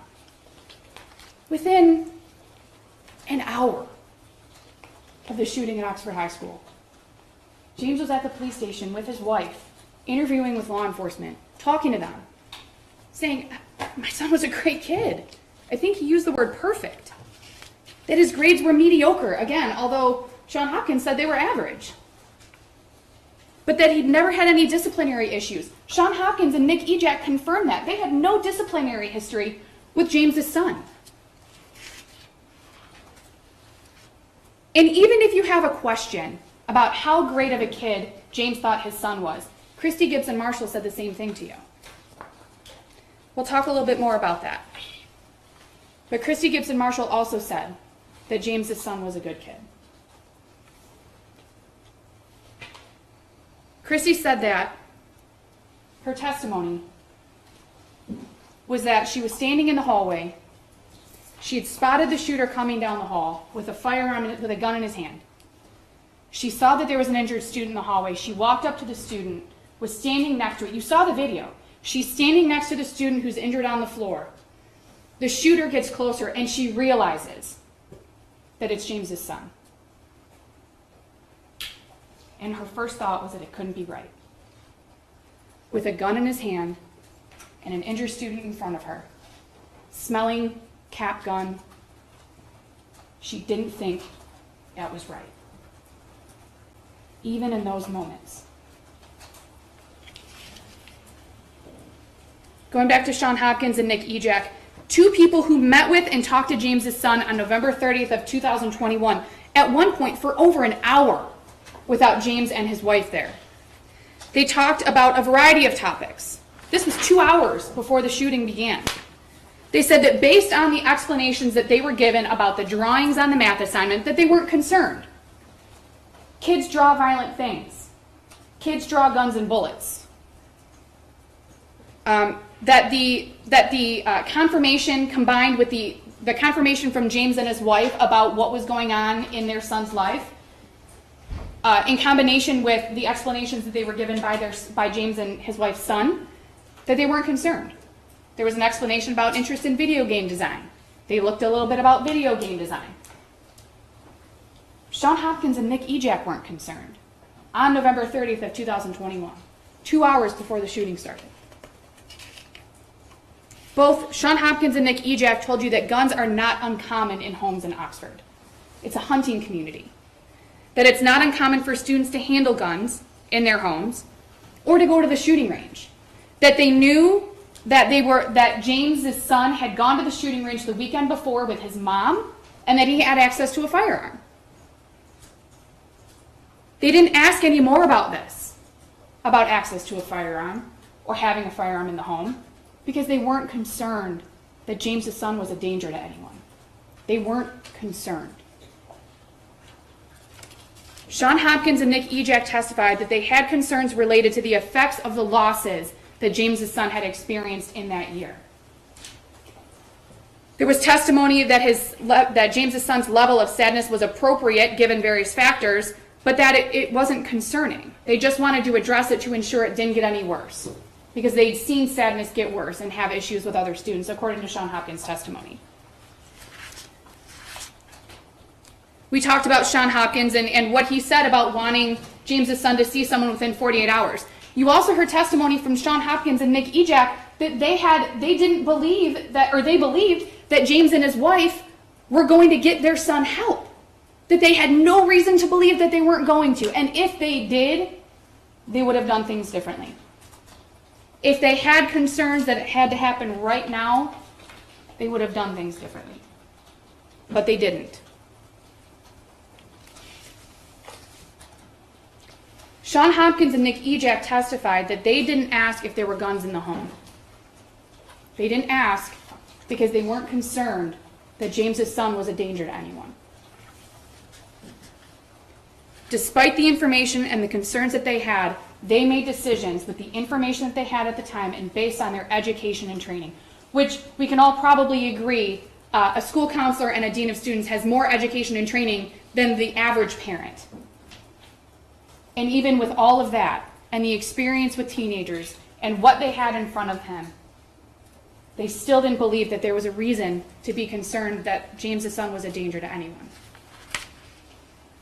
In fact, they didn't even feel that he was in immediate danger to himself, because if they had, they testified they would have done things differently. James worked. You heard the testimony. He left the school at approximately 10:57, and if you want, you can go back through the exhibits, and logged on to the app for DoorDash and started working within 3 minutes. The prosecution is focusing on James not going home in the time from leaving the school and when the shooting started. Why would he? He didn't know. He didn't know what was going on with his son. He didn't know what his son was planning. He didn't know that his son knew where the guns were. And he didn't know that his son had somehow obtained access to those guns, or a gun. He didn't know. So why would he go home? There was no reason to. You heard about James's actions following learning of the school shooting, or following the school shooting. You heard that he went to the Meijer, which was the reunification point on Ray Road. You heard that he saw the police lights, he saw multiple police cars, he followed them. He actually tried to go to the high school first and he couldn't, so he went to the Meijer. And it was there that he learned that there was a shooting at the school, that there was an active shooter at the school. There's evidence and exhibits showing James's movements while at the Meijer. He was there for approximately 6 to 7 minutes. In that time, he texted his son. You can see that on exhibit 375. He called his son to see if his son was okay. He texted his son again. He called his wife. He talked to his wife for about a minute, and he left the school. Then he called his son 2 more times. 2 more times in less than a minute to find out if his son was okay. He talked to his wife again for about 10 minutes. You saw a text during that phone call from James's wife to one of her coworkers where she says that their son was the school shooter. Contrary to Detective Lieutenant Willis's testimony that James said his son was the school shooter, he didn't. James didn't say that. You heard the 911 call a few minutes ago. That's not what James said. James called 911 at 1:34 p.m. and said that his son was a student at Oxford High School, and that after he'd learned about the school shooting, that James had gone home, he found the gun and bullets missing. He didn't know if his son took it. that he didn't know if it was him. And if you recall, Nick Ejak and Sean Hopkins both testified that even during the shooting at the school, even after the meeting that morning with James's son and James and his wife, even in those moments, they did not suspect that James's son was the school shooter. Sean Hopkins testified that he didn't even think that it was James's son who was the school shooter until after he checked attendance, after the shooting had ended, and after James's son had been arrested. You heard James say on the 911 call that he was really freaking out. You've heard that a couple of times from James. And you can listen to that call yourself. It's Exhibit 154. You can almost hear, as James is talking to the dispatcher, how he's looking back at what had happened that morning and trying to piece things together and figure out what's going on. You heard from James 2 more times within hours of the shooting at Oxford High School, once at the substation and once while in the backseat of a patrol car. At the substation, James learned that his son was the school shooter, that he was not injured or anything, that he was in fact the school shooter. You heard James say he was freaking out. He asked for a water. His mouth was dry. He was freaking out. James was emotional. I believe that Detective Sergeant Bryan testified that James was sobbing, that he was crying. You can watch it. You can see how James was reacting in that interview. Detective Bryan said that James was forthcoming, that he was willing to speak with them, even after James's wife suggested, maybe we should get a lawyer. Maybe we should stop talking. James said, no. Let's keep talking. I want to keep talking. It's okay. We can keep talking. And he does. He told the police how many guns were in the home, where they were located, that the handgun that was used by James's son in the shooting was a 9mm Sig Sauer. He mispronounced it. We've all heard that. That it was hidden in an armoire. No one in that interview, neither of those 2 law enforcement officers in that interview said, well, you shouldn't have had it there. Was it locked? How did your son get it? You didn't hear those questions. You heard James tell the police that the handgun was stored unloaded and that the ammunition was stored somewhere else. It was stored separately, under some jeans. Again, those 2 officers didn't say, well, you shouldn't have done that. That wasn't right. Well, you did that the wrong way. Well, that was really irresponsible of you, Mr. Crumbley. They didn't say any of that. The police didn't ask if the gun was locked or in a safe. James clearly told them that that 9mm was hidden. And the police moved on. James talked about what a great kid his son was, about his mediocre grades, but overall he didn't get in any trouble. You watched as James saw his son for the first time after that school shooting. It was a very brief encounter. And you saw as James was leaving that he repeatedly told his son he loved him. Ladies and gentlemen, you can watch that for yourself. It is Exhibit 301. He repeatedly told his son he loved him. And then after, as he walks back into the first interview room, you can hear him audibly crying, sobbing at what was going on. And what does he say? He asks the police if he can find out where his son is going to be. And they say, yes, the court will tell you.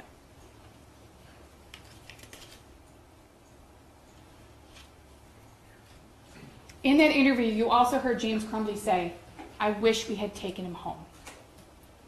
In hindsight, looking back, I wish we had taken him home. James had no knowledge that his son had access to any of the handguns in the home. You saw his son's own words sometime after November 27th of 2021 and before November 30th of 2021. And we know that because in Exhibit 359 on page 22, his son specifically writes 9mm. And we know that there was no 9mm in that home prior to November 26th of 2021. We know that James's son went to the shooting range on November 27th of 2021 with his mom. So we know that that had to have been written sometime between November 27th and November 30th of 2021.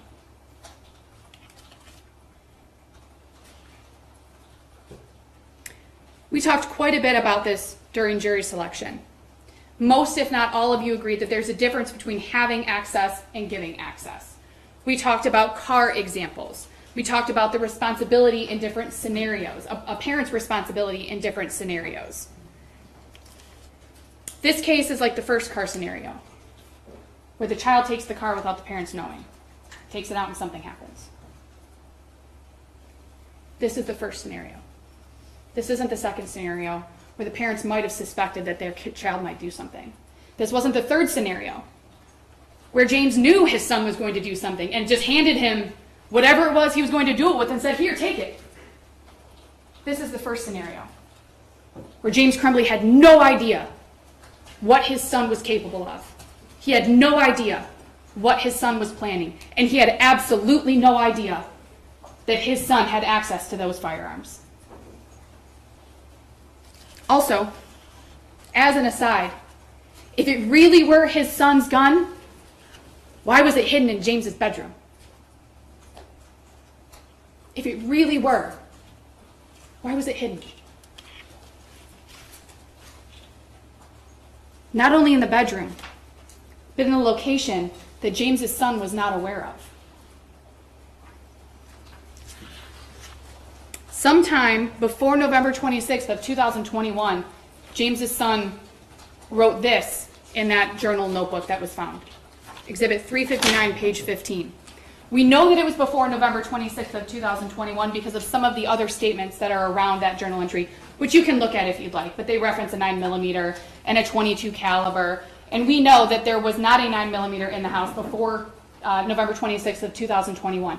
And even here, I don't know where my dad hid it, is a reference to .22 Caltech. Even before November 26th of 2021, well before November 30th of 2021, James Crumbley's son didn't know where those firearms were. He told you he didn't, in his own words, in his own handwriting, which was verified by law enforcement.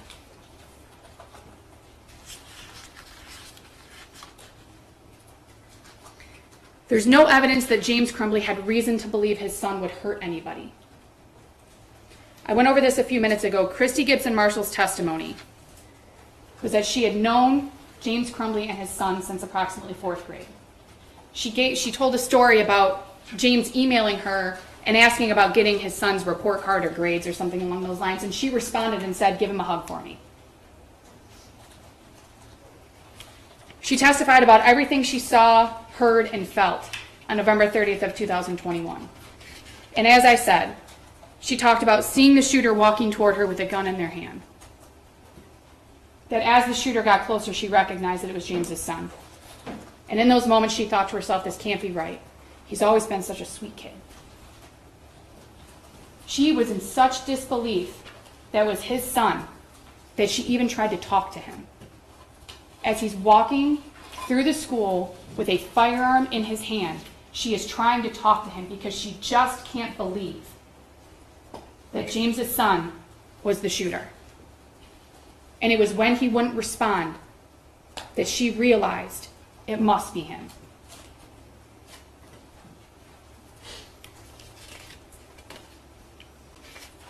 ATF agent Brandon testified there were no laws governing the storage of firearms. We went over this a little while ago. We talked about the various ways that you can store firearms. I outlined a few of them. He testified that people store firearms unloaded and unlocked, which in and of itself is not irresponsible or dangerous in 2021. Not putting a gun in a safe or using a trigger lock alone does not mean that that person is irresponsible. Now, ATF agent Brandon gave you his opinion about what he saw on that math homework. That opinion was given within the last couple of days. And with all due respect to Agent Brandon, his opinion on what he saw is irrelevant. It doesn't matter in this case. What matters in this case is what people thought that math homework showed on November 30th of 2021. And those people weren't concerned. They didn't see what Agent Brandon saw. They saw images that weren't concerning, that are common, that other kids write and draw about. The concern was that he was sad and needed to talk to someone. On November 26th of 2021, we saw evidence and her testimony that James Crumbley went and bought the Sig Sauer at the gun store. James had been to that gun store on multiple occasions. We heard that testimony from Miss Back, who told you that she recognized him because he'd been there before. There were at least 2 other handgun purchases from that store, which we heard about, the .22 Derringer and the .22 Keltec. James indicated, per Miss Back, that he'd been looking at the Sig Sauer for a few days, or a while. She couldn't really remember which one it was. She testified to both. That he knew that that was the one he wanted to purchase. So he did. You also heard Agent Brandon testify about the cable lock that was found in that Sig Sauer gun case. That the sleeve that the cable lock came in was essentially in pristine condition, that the keys were still inside the lock. Now, if you recall, that Sig Sauer was used. James bought that used. That sleeve being in pristine condition means that the person before him didn't use it either.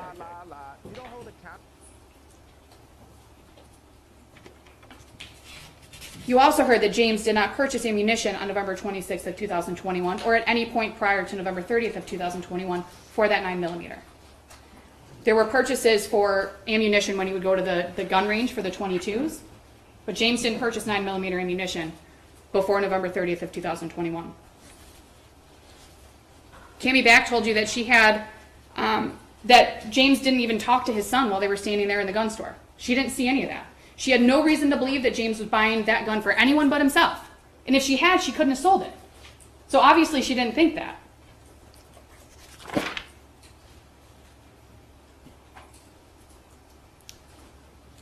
On November 3rd of 2021, James Crumbley and his wife left a hotel that they had been staying in. Well, they had stayed in a couple different hotels, but they left a hotel that they had stayed in after the shooting on November 30th.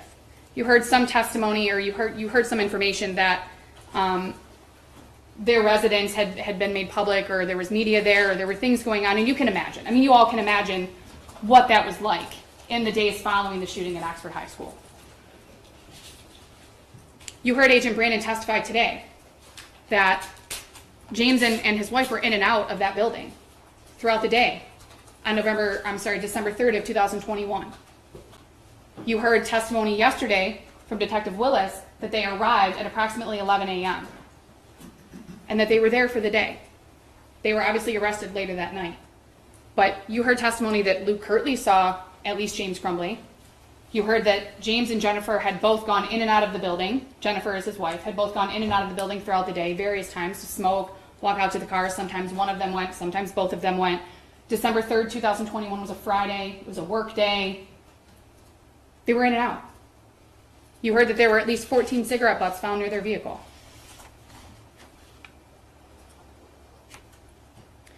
You saw over 300 exhibits during this trial. You heard testimony from over a dozen witnesses. None of them told you that James knew what his son was planning.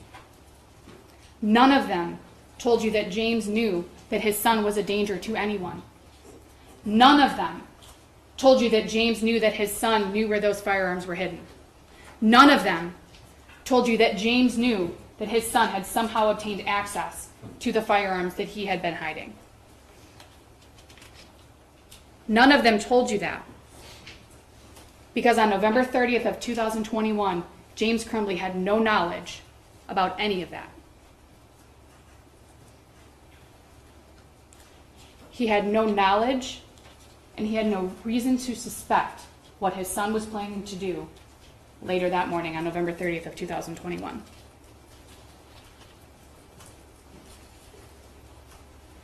Now, every time I do a trial, I have somebody tell me that they think of a reasonable doubt that I may not have thought of. So, think of your own.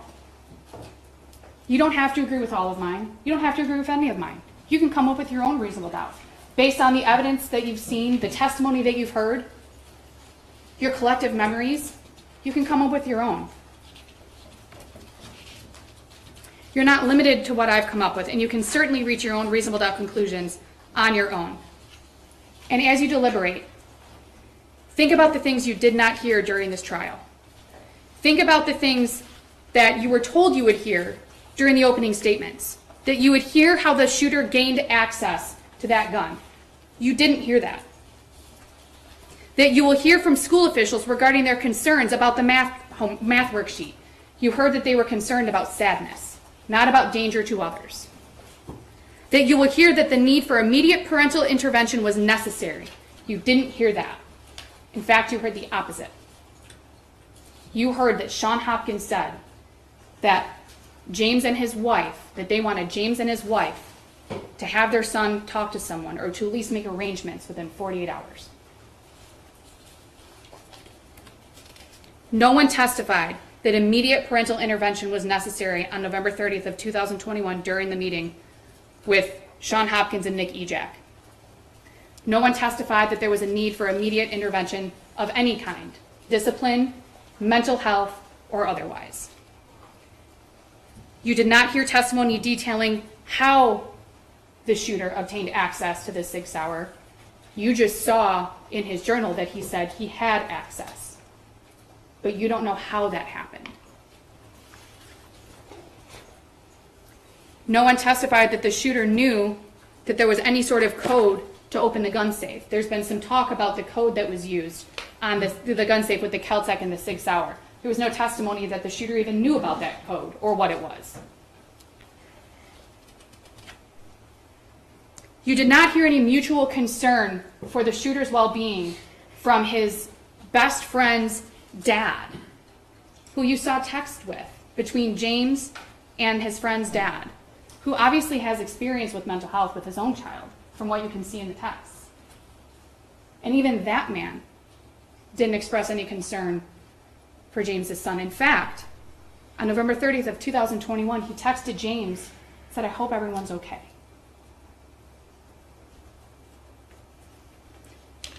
No one told you that James Crumbley was aware of the texts or videos that were sent to his son's friend. In fact, all of the witnesses testified they couldn't tell you that. They couldn't tell you that he was aware. You don't know if the shooter ever actually did do what he told his friend he was going to do. He was going to tell his parents about this, that, and the other. You heard no evidence that he actually did. You heard no evidence that he actually told James any of that.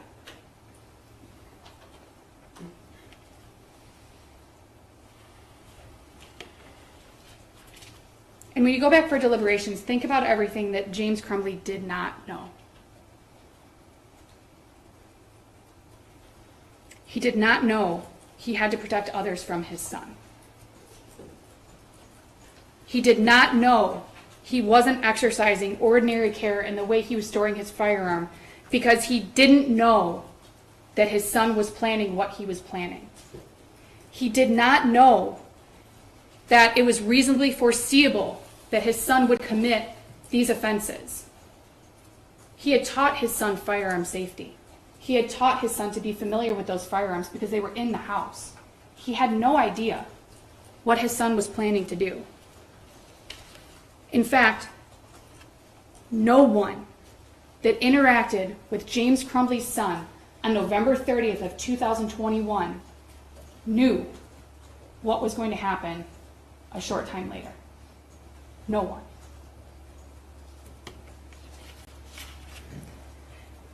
And this is the part of the trial that I dislike the most. The prosecution gets to stand up and make a rebuttal statement, and I have to sit down, and I don't get an opportunity to respond. That's how trial rules work. The court has told you that. That's just how it works. But the hard part for me is that every time I hear a rebuttal from the prosecution, I think of all these things that I want to say. Think of all these responses that I can give.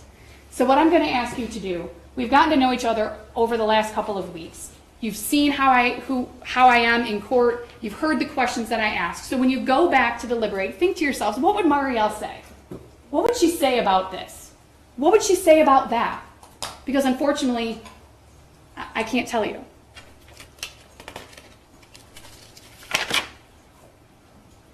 I join with the prosecution in thanking you all for the time and attention that you've paid to this case. You have heard some of the most emotional testimony and seen some of the most difficult things that I can imagine a juror could see. And you likely may not be able to forget it. But what you're all doing in these chairs is of the utmost importance, and I thank you for the time and attention that you've paid. Early on in this case, during our opening statements, the prosecution and I both asked you to follow the law. And I'm going to ask you again, follow the law. The judge will instruct you on what the law is. She will give you very clear instructions. Please, follow the law. Review the evidence, review the instructions, and follow the law. Because I'm confident that if you do that, each of you will have at least one reasonable doubt, and your vote will be not guilty. And your vote should be not guilty, not just because you have reasonable doubts, but because James Crumbley is not guilty. Thank you. Thank you, Ms. Lehman. Rebuttal, prosecutor.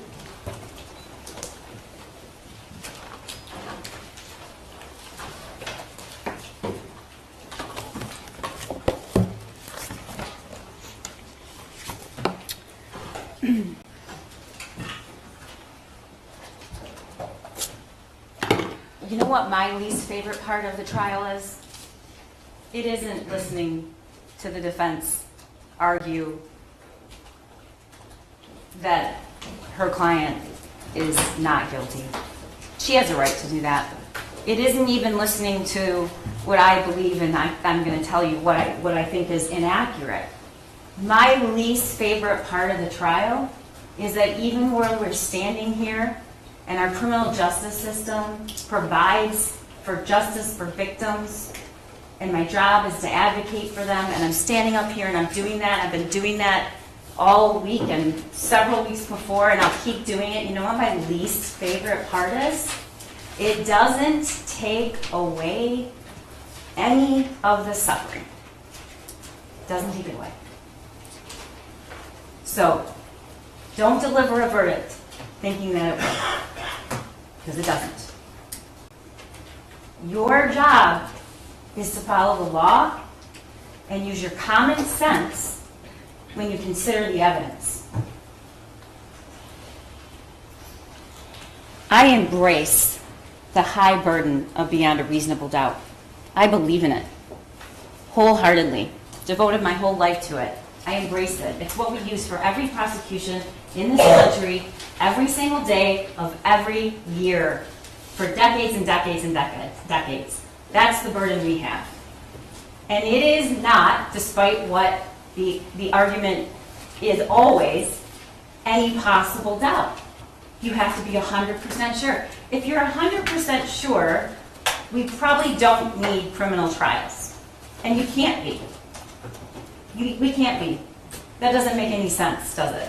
We can't get inside the head of people who commit violent crimes or any crime and decide what they knew and what they wanted and if they loved their kid. I hope he did. I hope he does, by the way. I assume he does. We all do. We all love our kids. That's not my job. It's not my burden. So I embrace my burden, but I'm not going to embrace something that's just not true. Because it is not true that I have to prove, and the people of the state of Michigan have to prove, what James Crumbley knew. It is not true that the people of the state of Michigan have to prove that he knew his son was going to kill somebody. We've talked about this before. If that were the case, he'd be charged with murder. That's not my burden. That is not what I have to prove.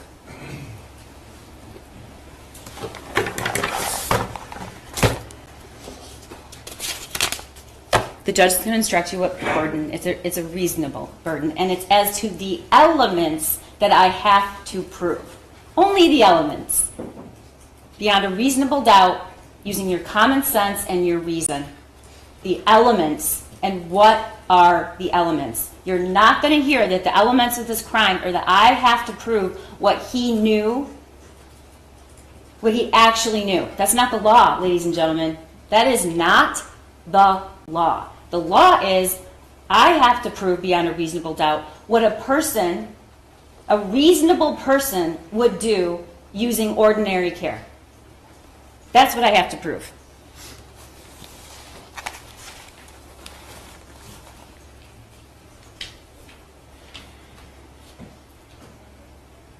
there's a couple things I have to correct.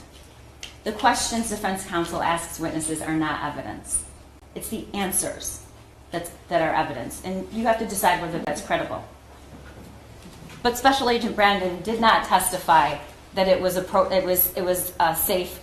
He would call that secure if an unloaded gun was stored separately. In fact, that's not what he testified. What he testified to was that it wasn't storing the firearm or ammunition wouldn't make it secure if you had a 15-year-old who knew how to load and shoot that gun. That was his testimony. You did not hear from people at the school that they were not concerned. That was not the testimony. You did not hear that James Crumbley went home because he was trying to check on his son and he was worried. None of that happened. You heard the 911 call. You have to rely on what you heard, not the questions that were asked.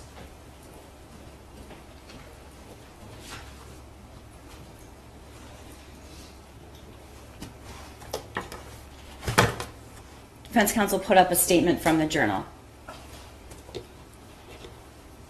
about my gun and where my dad hid it. And she's urging you to find that credible. But if you do, and we argue you should find, it's all credible. You don't get to pick one statement from a journal and say he was telling the truth there. But all the stuff about how he asked his dad for help, that wasn't the truth. You have to use common sense. And I'm not going to go through every single thing that Ms. Lehman told you, because I know that you were all taking notes and you all listened to it. And I laid out, and I know you remember the testimony. But the one thing I'm just going to ask you one more time is, I embrace my burden, but you have to hold me to the law and what I actually have to prove and what the judge tells you I have to prove, which comes down to common sense and reasonableness. Let's step back. We have a person, we have a father who purchased a gun as a gift. He knows he has it. He knows how to use it. He knows he's in the house by himself after it's purchased. He gets called to the school. He gets called to the school, and the words on the paper, the drawing on the paper is of that gun. You heard Special Agent Brandon. The testimony speaks for itself, and so does the drawing.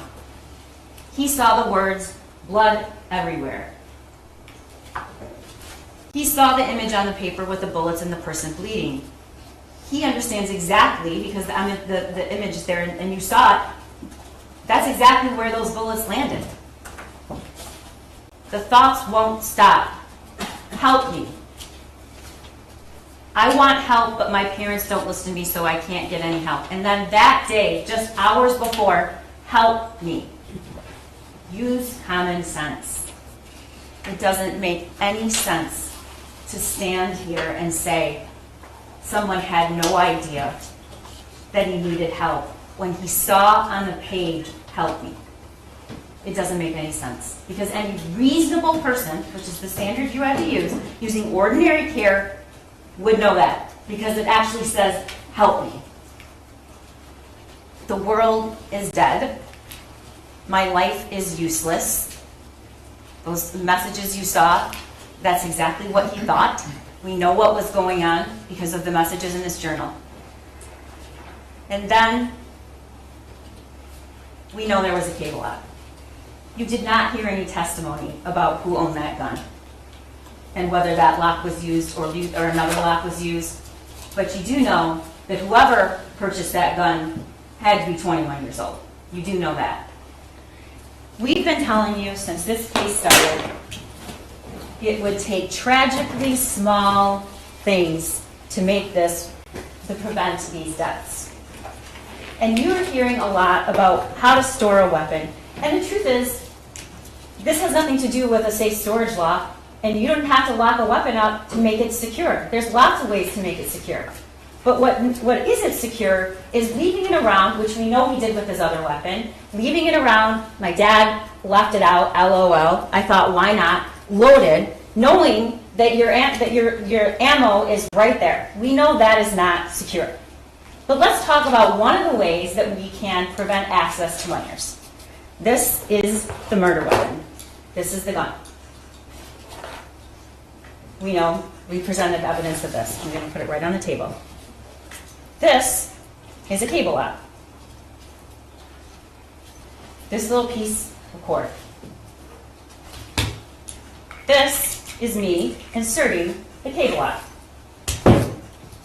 We know that a cable lock was in the home. We know it was provided. This is me inserting a cable lock.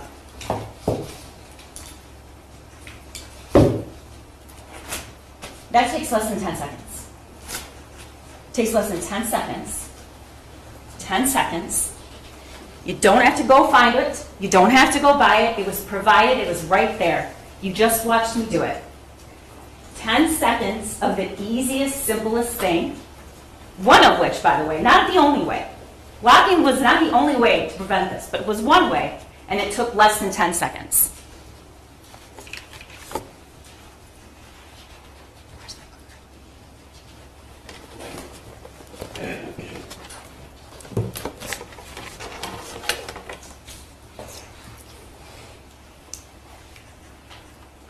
Let's talk about the gun being hidden. Let's talk about that. You heard the defendant's sister say, yeah, he went and got the gun from his bedroom. These are the other two guns. Ladies and gentlemen, the guns were kept in the bedroom. The family was there when she was told that, and everyone knew. The guns were kept in the bedroom. This is where he says he hid the gun. The armoire. This is what it looked like that day. Wet towels folded over it. It wasn't even closed. He says it was in the armoire under some jeans. This is not hiding a weapon. This is just where you kept it. It is not reasonable to conclude that a 15-year-old who spends all kinds of time in the house alone would not know where it was, because it wasn't hidden. This isn't a case where we have a parent who hides a weapon far out of reach from a child who couldn't get to it, doesn't know it exists, ammunition in a totally separate spot. The kid, that's not this case. It's reason and common sense is what we have to use.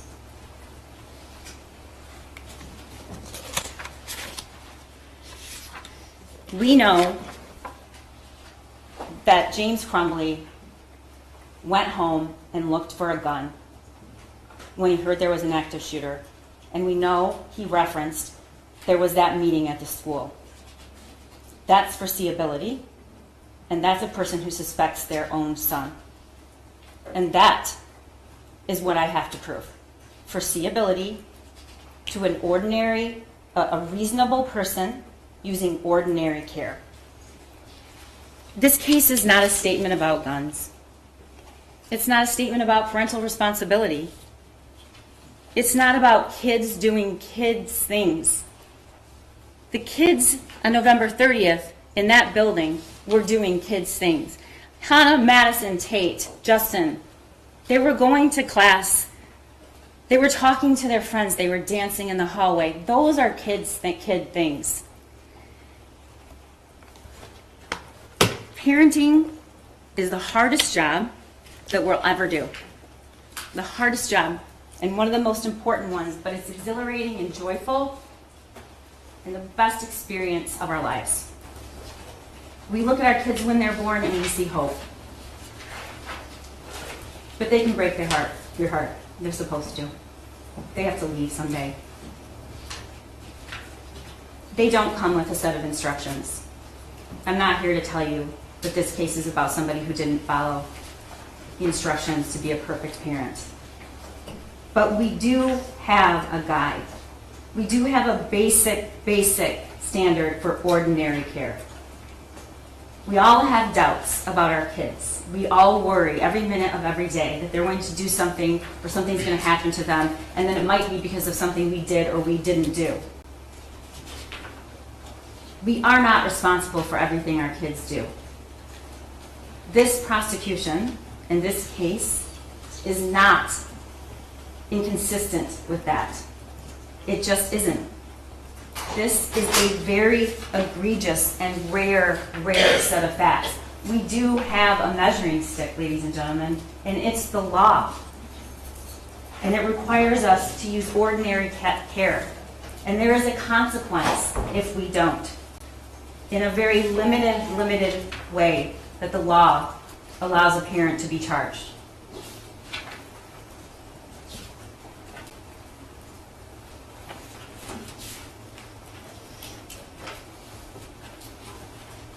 Your job now is to go back there and use your reason and common sense and follow the law. That's what your job is. You've listened to all the evidence, and at the end, you will conclude that James Crumbley failed. He might love his kid, I hope he does. But stick to what I have to prove. Stick to what I have to prove.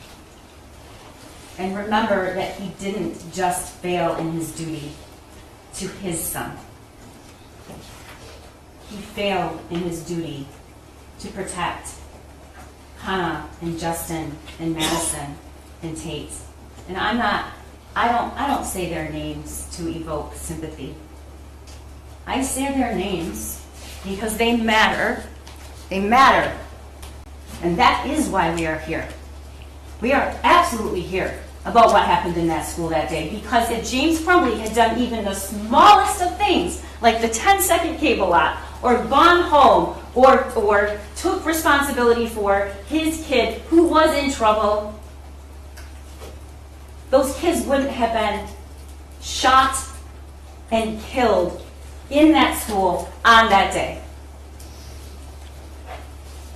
I have met my burden. Mr. Keese and I, the people of the state of Michigan, have met the burden to find James Crumbley guilty of 4 counts of involuntary manslaughter. And I ask you to return that verdict. Thank you. Thank you, prosecutor. I'm now going to read jury instructions to you. Does anybody need a break before I do that? Yes. One needs a break.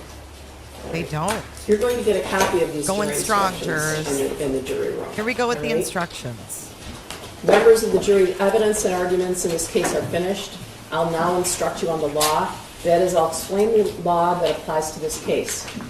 Remember that you have taken an oath to return a true and just verdict based only on the evidence and the instructions on the law.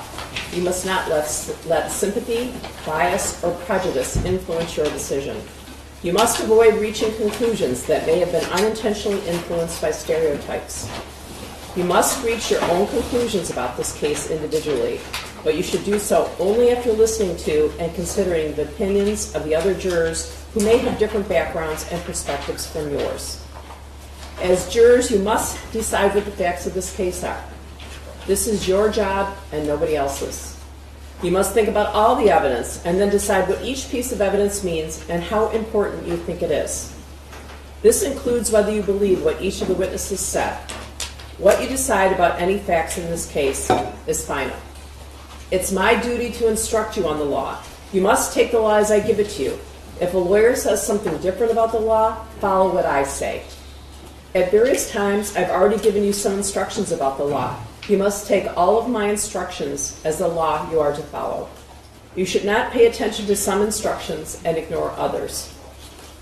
To sum up, it's your job to decide what the facts of the case are, to apply the law as I give it to you, and in that way to decide the case.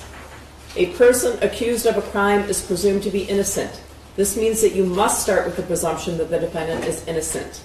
This presumption continues throughout this trial and entitles the defendant to a verdict of not guilty unless you are satisfied beyond a reasonable doubt that he is guilty. Every crime is made up of parts called elements. The prosecutor must prove each element of the crime beyond a reasonable doubt. The defendant is not required to prove his innocence or to do anything. If you find that the prosecutor has not proven every element beyond a reasonable doubt, then you must find the defendant not guilty. A reasonable doubt is a fair, honest doubt growing out of the evidence or lack of evidence. It is not merely an imaginary or possible doubt, but a doubt that is based on reason and common sense. A reasonable doubt is just that, a doubt that is reasonable after a careful and considered examination of the facts and circumstances of the case. Every defendant has the absolute right not to testify. When you decide the case, you must not consider the fact that he did not testify. It must not affect your verdict in any way. When you discuss the case and decide on your verdict, you may only consider the evidence that has been properly admitted in this case. Therefore, it's important for you to understand what evidence is and what is not evidence. Evidence includes only the sworn testimony of witnesses, the exhibits admitted into evidence, and anything else I told you to consider as evidence. Many things are not evidence, and you must be careful not to consider them as such. I'll now describe some of the things that are not evidence. The fact that the defendant is charged with a crime and is on trial is not evidence. Likewise, the fact that he is charged with more than one crime is not evidence. The lawyer's statements and arguments and commentary are not evidence. They are only meant to help you understand the evidence and each side's legal theories. You should only accept things the lawyers say that are supported by the evidence or by your own common sense and general knowledge. The lawyer's questions to the witnesses, my questions to the witnesses, are also not evidence. You should consider these questions only as they give meaning to the witnesses' answers. My comments, rulings, questions, and instructions are also not evidence. It's my duty to see that the trial is conducted according to the law, and to tell you the law that applies to this case. However, when I make a comment or give you an instruction, I am not trying to influence you or influence your vote or express a personal opinion about this case. If you believe that I have an opinion about how you should decide this case, you must pay no attention to that opinion. You are the only judges of the facts, and you should decide this case from the evidence. At times during the trial, I have excluded evidence that was offered or stricken testimony that was heard. Do not consider those things in deciding the case. Make your decision only on the evidence that I let in and nothing else. Your decision should be based on all the evidence, regardless of which party produced it. You should use your own common sense and general knowledge in weighing and judging the evidence, but you should not use any personal knowledge you may have about a place, person, or event. To repeat once more, you must decide this case based only on the evidence admitted during this trial. As I said before, it's your job to decide what the facts of the case are. You must decide which witnesses you believe and how important you think their testimony is. You do not have to accept or reject everything a witness said. You're free to believe all, none, or part of any person's testimony. In deciding which testimony you believe, you should rely on your own common sense and everyday experience. However, in deciding whether you believe a person's testimony, you must set aside any bias or prejudice you may have based on a witness's disability, race, national origin or ethnicity, gender, gender identity, or sexual orientation, or religion, age, or socioeconomic status. Again, take the time you need to test what might be automatic or instinctive judgments and to reflect carefully about the evidence. There's no fixed set of rules for judging whether you believe a witness, but it may help you to think about these questions. Was the witness able to see or hear clearly? How long was the witness watching or listening? Was anything else going on that might have distracted the witness? Did the witness seem to have a good memory? How did the witness look and act while testifying? Did the witness seem to be making an honest effort to tell the truth? Or did the witness seem to evade the questions or argue with the lawyers? Does the witness's age or maturity affect how you judge his or her testimony? Does the witness have any bias, prejudice, or personal interest in how this case is decided? Have there been any promises, threats, suggestions, or other influences that affect how the witness testified? In general, does the witness have any special reason to tell the truth or any special reason to lie? All in all, how reasonable does the witness's testimony seem when you think about all of the other evidence in this case? Sometimes the testimony of different witnesses will not agree, and you must decide which testimony you accept. You should think about whether the disagreement involves something important or not, and whether you think someone is lying or is simply mistaken.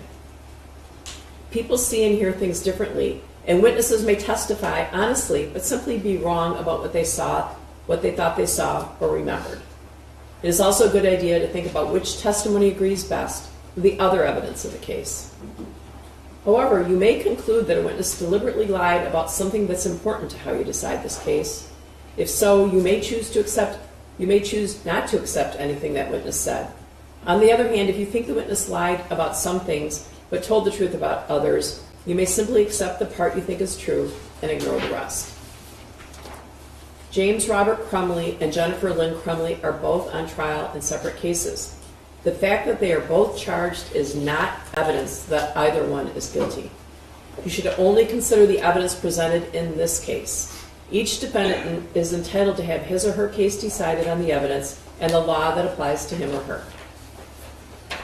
The prosecutor needs to prove beyond a reasonable doubt that the crimes occurred on or about November 30th, 2021 within Oakland County. The prosecution has introduced evidence of a statement that it claims the defendant made. Before you may consider out-of-court statements against the defendant, you must first find that the defendant actually made the statement as given to you. If you find that the defendant did make the statement, you may give the statement whatever weight you think it deserves. In deciding this, you should think about how and when the statement was made and about all the other evidence in the case. You may consider the statement in deciding the facts of the case. Facts can be proved by direct evidence from a witness or an exhibit. Direct evidence is evidence about what we actually see or hear. For example, if you look outside and see rain falling, that's direct evidence that it's raining. Facts can also be proved by indirect or circumstantial evidence. Circumstantial evidence is evidence that normally or reasonably leads to other facts. So for example, if you see a person come in from outside wearing a raincoat covered with small drops of water, that would be circumstantial evidence that it's raining. You may consider circumstantial evidence. Circumstantial evidence by itself, or a combination of circumstantial evidence and direct evidence, can be used to prove the elements of a crime. In other words, you should consider all the evidence that you believe. There has been some evidence that the defendant ran away and tried to hide after he was accused of the crimes. This evidence does not prove guilt. A person may run or hide for innocent reasons, such as panic, mistake, or fear. However, a person may also run or hide because of a consciousness of guilt. You must decide whether the evidence is true, and if true, whether it shows that the defendant had a guilty state of mind. When the lawyers agree on a statement of facts, these are called stipulated facts. You may regard such stipulated facts as true, but you're not required to do so. You should not decide this case based on which side presented more witnesses. Instead, you should think about each witness and each piece of evidence and whether you believe them. Then you must decide whether the testimony and evidence you believe proves beyond a reasonable doubt that the defendant is guilty. You've heard that a lawyer or lawyer's representative talked to one of the witnesses. There's nothing wrong with that.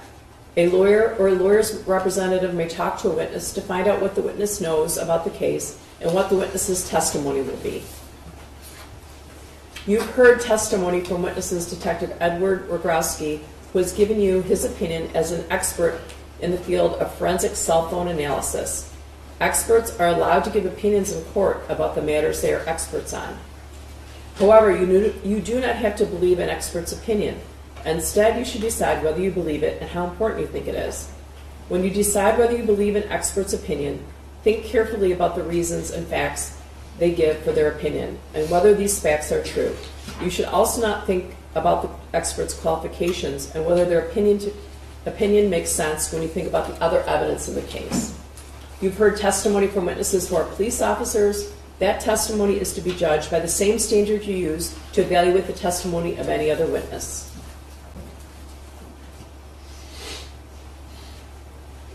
In count one, the defendant is charged with the crime of involuntary manslaughter.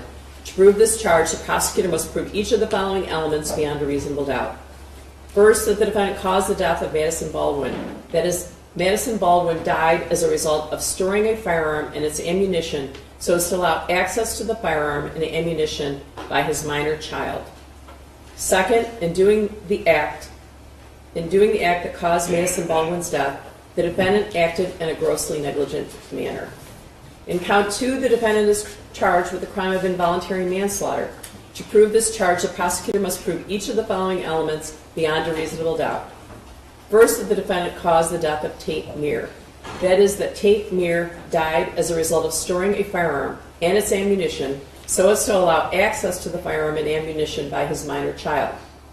Second, in doing the act that caused Tate Meir's death, the defendant acted in a grossly negligent manner.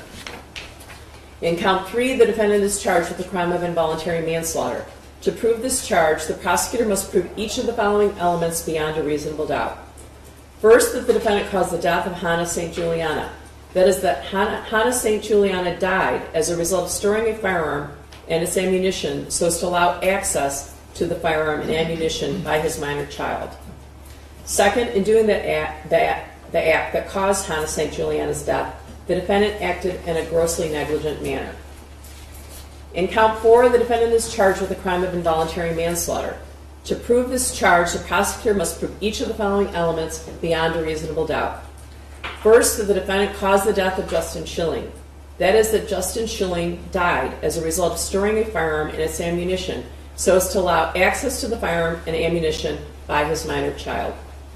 Second, in doing the act that caused Justin Schilling's death, the defendant acted in a grossly negligent manner. In count 1, the defendant is charged with the crime of involuntary manslaughter resulting from a failure to perform a legal duty. To prove this charge, the prosecutor must prove each of the following elements beyond a reasonable doubt. First, that the defendant had a legal duty to Madison Baldwin. The legal duty charged here is one imposed by law. In Michigan, a parent has a legal duty to exercise reasonable care to control their minor child so as to prevent the minor child from intentionally harming others or prevent the minor child from conducting themselves in a way that creates an unreasonable risk of bodily harm to others. This duty arises when both of the following are true. The parent knows or has reason to know that they have the ability to control their minor child, and the parent knows of the necessity and opportunity for exercising such control. Second, that the defendant knew of the facts that gave rise to the duty. Third, that the defendant willfully neglected or refused to perform that duty, and his failure to perform it was grossly negligent to human life. Fourth, that the death of Madison Baldwin was directly caused by defendant's failure to perform this duty. That is, that Madison Baldwin died as a result of defendant's failure to exercise reasonable care to control his minor child so as to prevent the minor child from intentionally harming others, or the minor child from so conducting himself so as to create an unreasonable risk of bodily harm to others, when the defendant knew that he had the ability to control his minor child and knew of the necessity and opportunity to do so.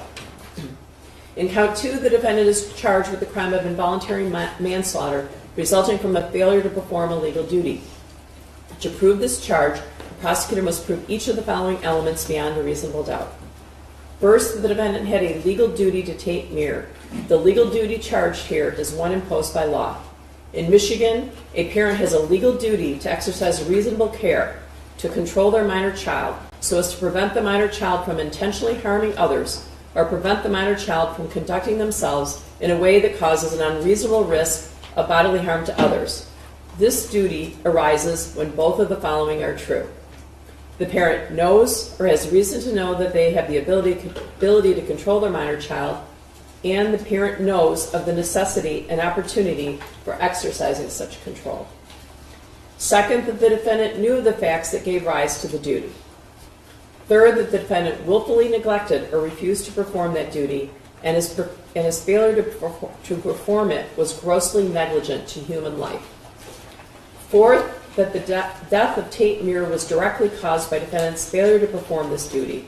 That is, that Tate Meir died as a result of defendant's failure to exercise reasonable care to control his minor child so as to prevent the minor child from intentionally harming others or the minor child from so conducting himself so as to create an unreasonable risk of bodily harm to others, when the defendant knew that he had the ability to control his minor child and knew of the necessity and opportunity to do so.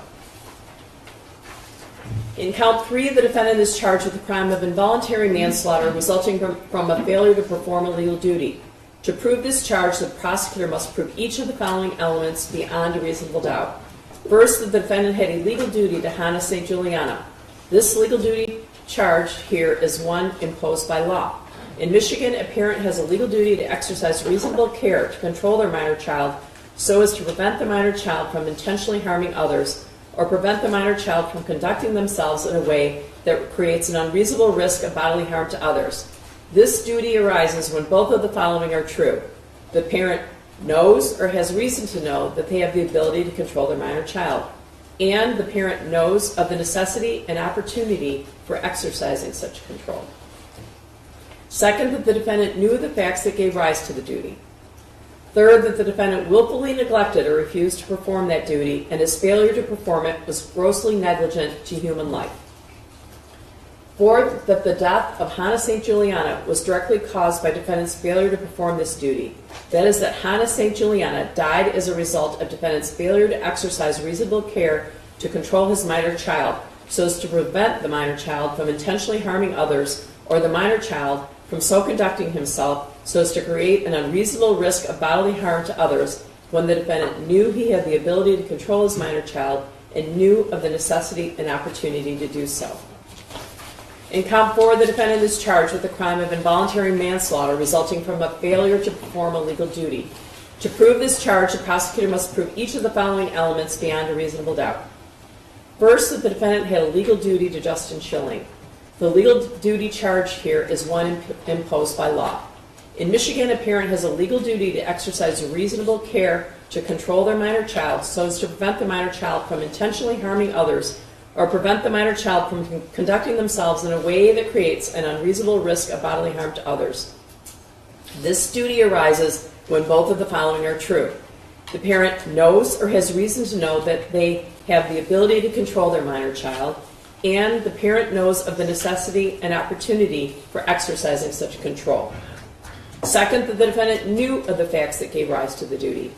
Third, that the defendant willfully neglected or refused to perform that duty, and his failure to perform it was grossly negligent to human life. Fourth, that the death of Justin Schilling was directly caused by defendant's failure to perform this duty. That is, that Justin Schilling died as a result of defendant's failure to exercise reasonable care to control his minor child so as to prevent the minor child from intentionally harming others, or the minor child from so conducting himself so as to create an unreasonable risk of bodily harm to others when the defendant knew that he had the ability to control his minor child and knew of the necessity and opportunity to do so. As I explained to you earlier in my instructions, the prosecutor asserts two different theories, to support the charges of involuntary manslaughter. First, the prosecutor claims that the defendant committed involuntary manslaughter because he failed to perform a legal duty. In the alternative, the prosecutor claims that the defendant committed involuntary manslaughter because he was grossly negligent. Those are two different theories and two different ways to prove the same crime. Either or both of these theories, if proven, are sufficient to establish the crime of involuntary manslaughter. It is not necessary that you all agree on which theory has been proven, as long as you all agree that the prosecutor has proved at least one of those theories beyond a reasonable doubt. There may be more than one cause of death. It is not enough the defendant's act made it possible for the death to occur. In order to find that the deaths of Madison Baldwin, Tate Meir, Hannah St. Juliana, and Justin Schilling were caused by the defendant, you must find beyond a reasonable doubt that the deaths were the natural or necessary result of the defendant's act. You heard evidence that the defendant's son shot Madison Baldwin, Tate Meir, Hannah St. Juliana, and Justin Schilling. As previously noted, there may be more than one cause of death, and defendant's acts or inactions need not be the sole cause of harm. In order to find that the death of Madison Baldwin, Tate Meir, Hannah St. Juliana, and Justin Schilling was caused by the defendant, you must also find beyond a reasonable doubt that his son's act of shooting someone was reasonably foreseeable. Gross negligence means more than carelessness. It means willfully disregarding the results to others that might follow from an act or failure to act. In order to find that the defendant was grossly negligent, you must find each of the following three things beyond a reasonable doubt. First, that the defendant knew of the danger to another. That is, he knew there was a situation that required him to take ordinary care to avoid injuring another. Second, that the defendant could have avoided injuring another by using ordinary care. Third, that the defendant failed to use ordinary care to prevent injuring another when, to a reasonable person, it must have been apparent that the result was likely to be serious injury. I previously indicated to you that it was my order that the shooter's name not be used during the trial. When you go to the jury room, you'll be provided with a written copy of my jury instructions. You should first choose a foreperson. The foreperson should see to it that your discussions are carried on in a businesslike way and that everyone has a fair chance to be heard. During your deliberations, please turn off your cell phones or other communication equipment until we recess. A verdict in a criminal case must be unanimous. In order to return a verdict, it's necessary that each of you agrees on that verdict. In the jury room, you'll discuss the case amongst yourselves. But ultimately, each of you will have to make up your own mind. Any verdict must represent the individual considered judgment of each juror. It's your duty as jurors to talk to each other and make every reasonable effort to reach agreement. Express your opinions and your reasons for them, but keep an open mind as you listen to your fellow jurors. Rethink your opinions and do not hesitate to change your mind if you decide that you were wrong. Try your best to work out your differences. However, although you should try to reach agreement, none of you should give up your honest opinion about the case just because other jurors disagree with you or just for the sake of reaching a verdict. In the end, your vote must be your own, and you must vote honestly and in good conscience.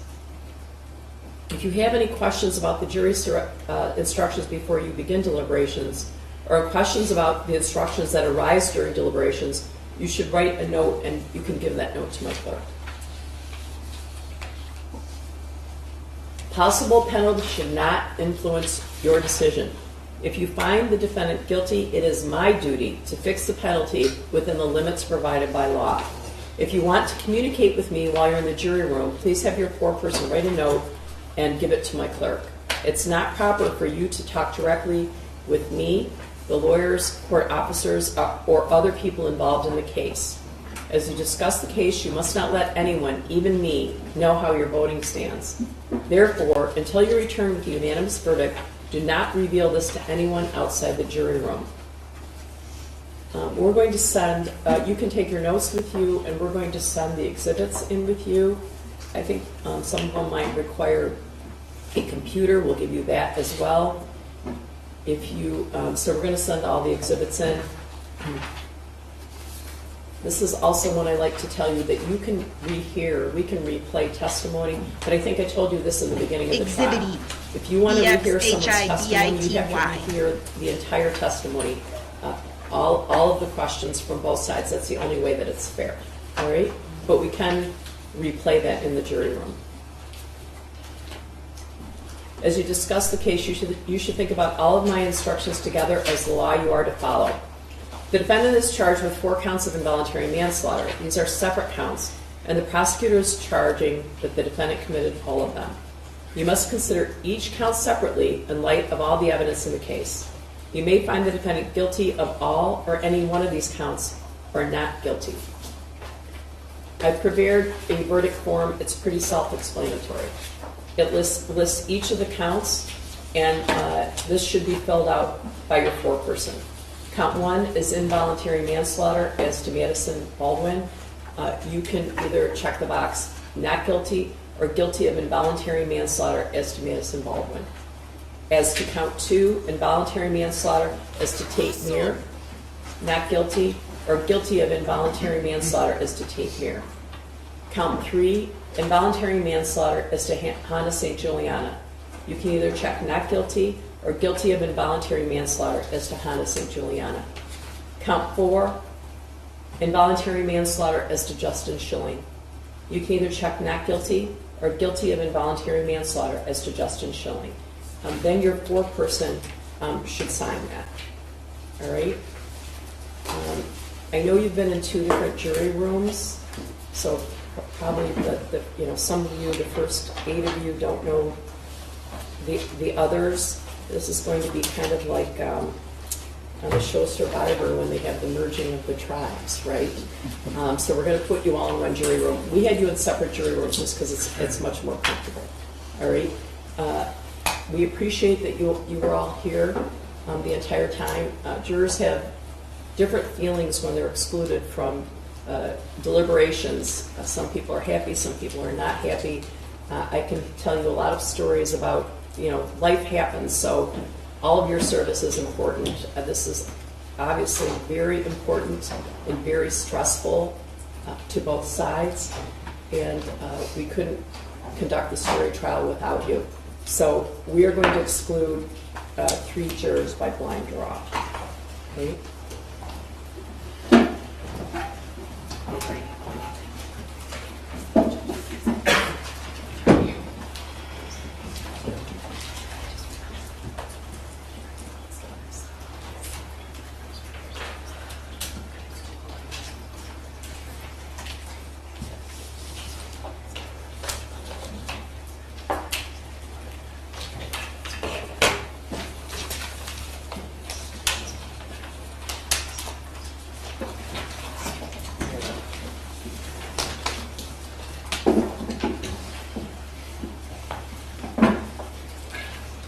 Juror in seat 5.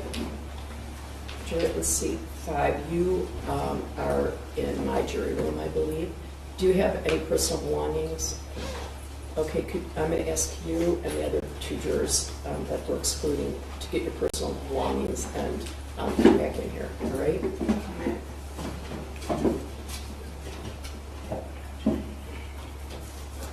Juror in seat 10.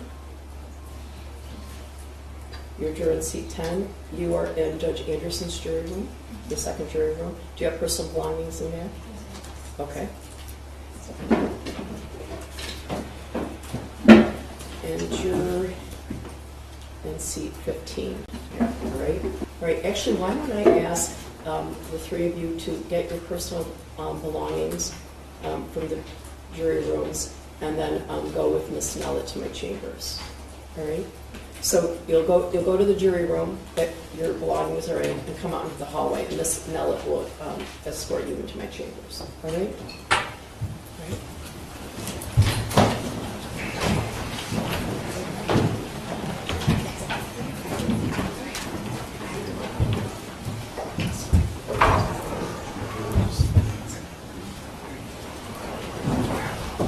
You can be seated.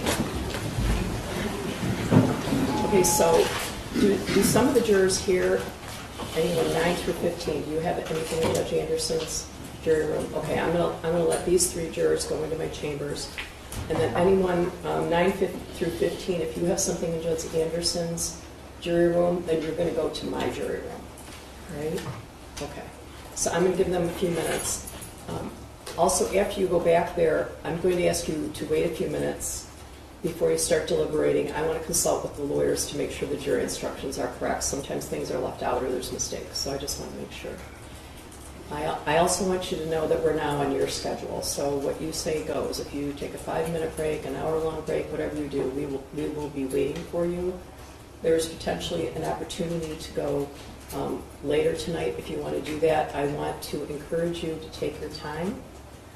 You can come back tomorrow, you can go later today, whatever you need to do. We want you to be careful, keep an open mind, and take your time. All right? So I'm going to wait and see if those 3 jurors are in my chambers.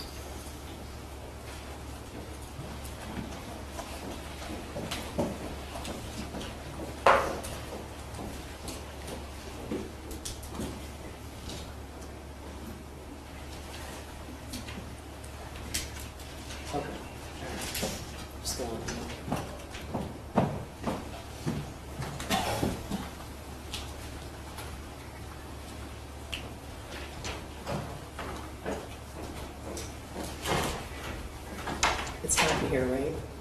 Yes.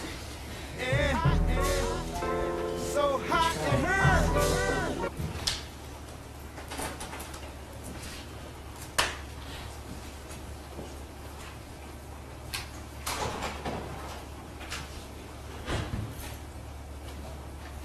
All set? All right, so if you can all get together in my jury room, I will send jury instructions in there shortly, and then you can start deliberating. You can't deliberate unless you're all there, so. Okay. All rise for the jury. Stand up!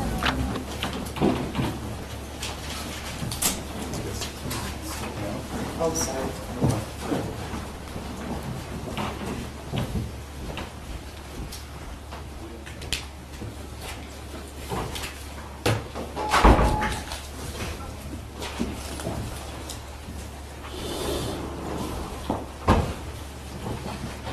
All right, you may be seated. There is one error in the jury instruction on 4.1. At the end, it talks about in deciding if you believe the defendant's testimony in I court. agree. So I'm just going to Yes, take it Judge. out. Thank you.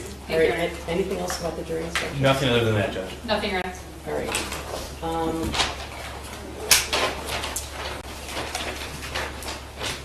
We have your cell phone numbers, right? I'll be here, Your Honor. Okay. We will be 5 minutes away, I promise. I think the media is asking for a copy of the jury instructions, which I'll provide if you both agree. If you don't, I won't. I have no problem with No objection, Your Honor. All right. Anything else? Oh, you're going to give me all the exhibits. that. I have them here. Okay. We have the exhibit list with Exhibit. redacted portions for any exhibit that was not admitted. Okay. And proceed. Yeah. Yeah. We have a judge's copy as well. Okay. Yeah. All right, thank you.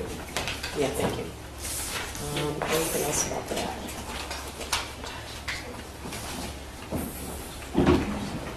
Judge. Tell secrets, Judge. So sketchy when they do that.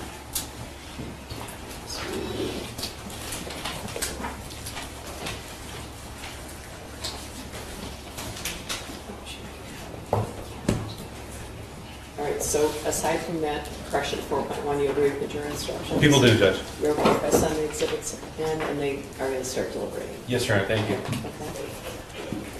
Send in the exhibits. We're about to start our countdown here. Or count up, I should say. Let me make sure the doors are okay.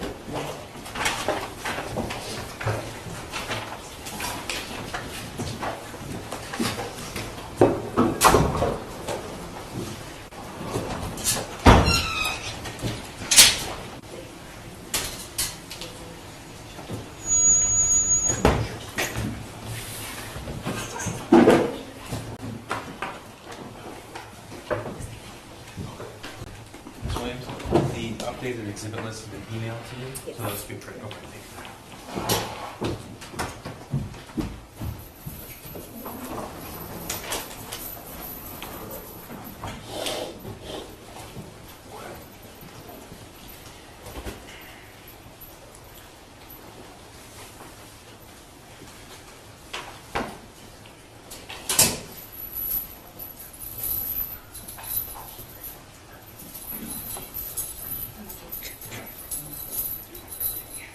Should I start the timer? Do you think she sent the exhibits over yet?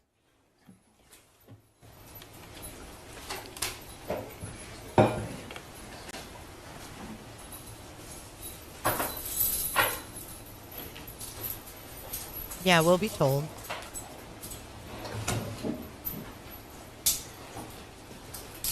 You think they'll wrap it up by 7?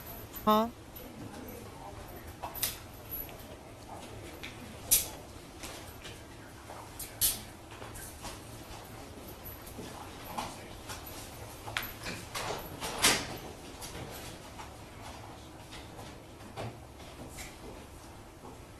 Yeah, Stacy, I call BS on it. 100% BS. Let's not talk about that here right now.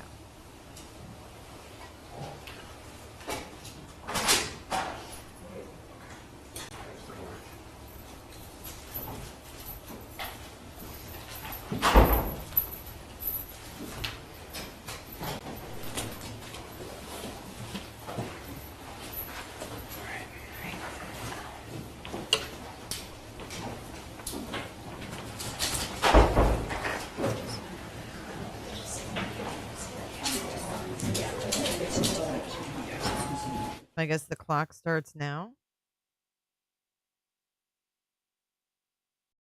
We started our deliberation and they ended the stream. They're not even going to stay live? Lame. Lame. It's only 3:30 in the afternoon. Why would they go off? Maybe Court TV is going to go off too, guys. She said they could stay late if they wanted to. She didn't say a time. What is a man's store? What is that even? Man's store?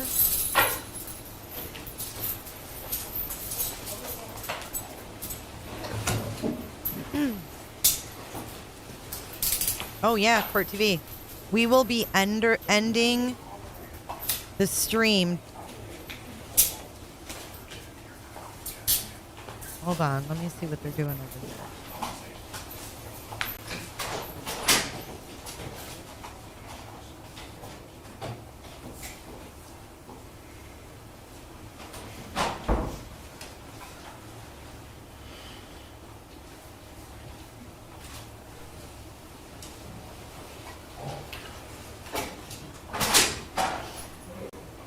They're going to be ending it, so they're not staying live in the courtroom. Let's see if Law and Crime is going to stay live.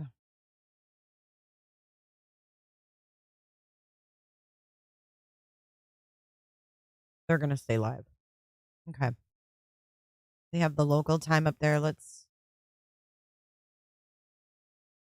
put this up here. And I will keep this stream going. You guys feel free to chat. Oh, Home Depot is the man's store. I didn't know what that meant. A store that sells men. That's what I thought it was. While you're there, I need bags of landscape rock. While you're there.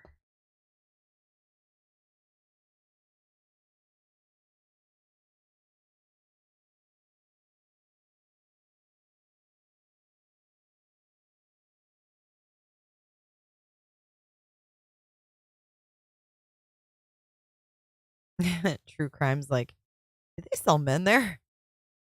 Y'all are really doing great with using the J4J411.live. I really appreciate it. Steve says I'm for sale. Do I got 100 on Steve? Painting Services by Steve says he's for sale. Do I get 100? Do I have 100? Do I have Miss Flo with 100? I have Shell 150 for Shell, 150 for Shell for Painting Services by Steve. I could be an auctioneer. Can I get 200 for Steve? 200 Flo. I got that's my version of Love Connection. Do do do do. Do do do do do do. Psychopathy.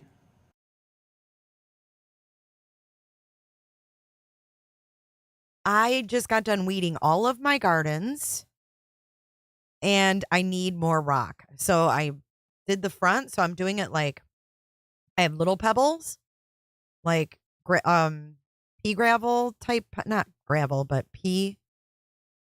I'm having a mind blank. But anyways, it's smaller, like pea size, whatever, and it's tan.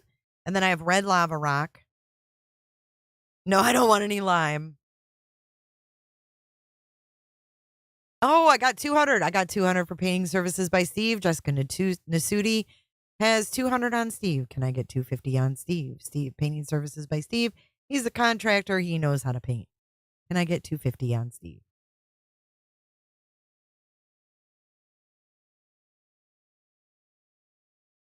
Stones. Pea stones. Yes. And then in the very front, I have river rock.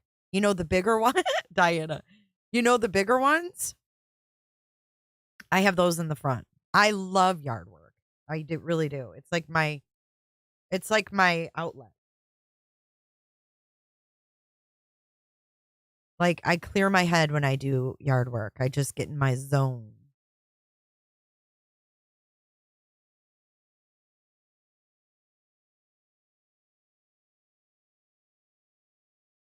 Yeah, right now it's like that's why I'm clearing my throat so much. It's just it's allergies. I know, but Casey, she seems more on the ball with this one. Maybe she got some complaints. Big stone, big stones and little stones. Big stones, little stones, and lava rock. I'll take whatever you throw at me. I actually think in one spot in the back, I'm gonna get bags of shells. So here, which is crazy, I know a lot of you guys are from Michigan. In Michigan, we have like gravel roads. Here, they have shells. So you go on back roads, like in the middle of the state, in the country. There is country still in Florida and Central Florida. If you go on those back roads, they're crushed shells, not crushed rock. Makita, I hope you have a great night at work. And I'm so glad that we get to see you at 7. Thank you so much for your generous donation today. Really, really, really appreciate you.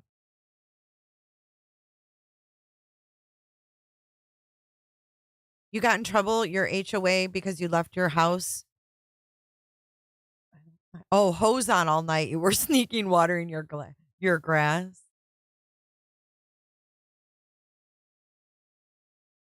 Get in the zone. AutoZone. What does AutoZone have to do with anything?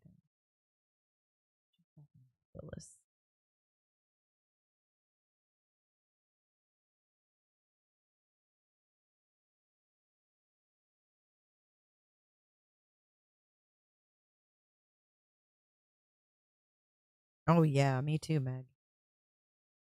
Very cool. Casey says, great. What in the hell are we supposed to do? Casey, you need to be entertained all the time. I love that, Global. Well, we wait for them to come back with a verdict, and we wait for our 7:00 call-in show tonight. Who's gonna call in tonight? Who is going to call in to the J for J hotline?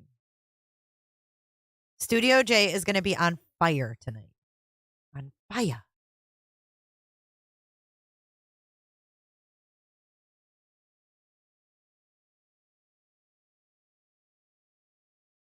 Let's see where you guys stand on the poll. Before 6, 19%. Sometime tonight, 26%. Tomorrow, 55%. Sometime tonight. I have a feeling it's going to be fast. Mexican food. Oh my God. It sounds so good. I am so hungry. Well, I just ate this pretzel. That sounds really good. Like real food good. Is Myron here? Myron, if you're here, speak up.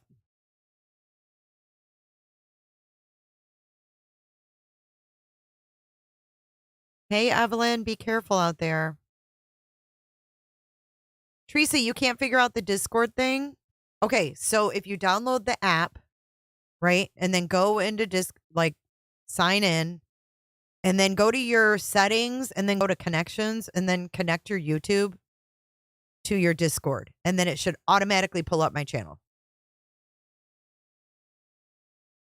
Yeah, there is a poll up for that.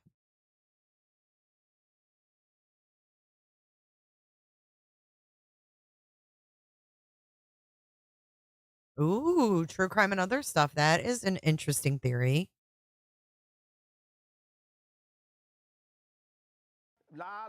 Thank you for subscribing, Chelsea Marie. I don't think he's here, but look what he sent me. I didn't open it yet. Waiting for Myron. I got a whole box of goodies here. You hear me? A whole box of goodies to open. Okay. So download the Discord app. And then once you download Discord, sign up with your phone number or whatever it is you're going to sign in with.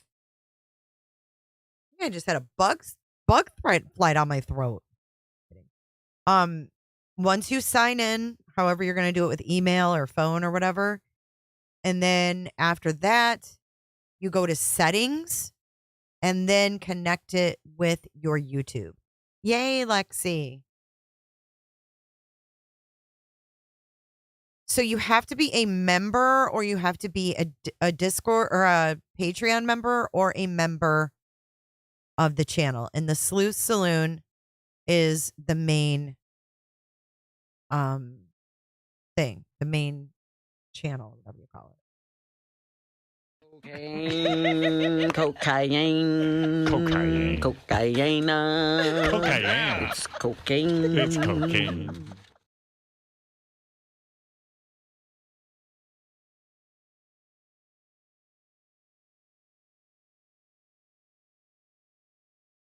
I don't see Myron. I know, yay. Yes, Florida has the death penalty. And yes, his charges for 12 and under are capital.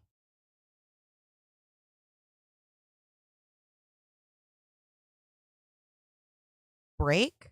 No, they're deliberating. So just download Discord, sign up, sign in, and connect YouTube under settings and connections. Go to settings, connections, connect YouTube. You're what the French call les incompétents.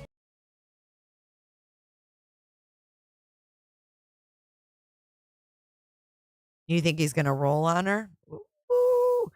I'm not sure that he will get out of the death penalty, though, even by rolling on her. They may not let him off the hook.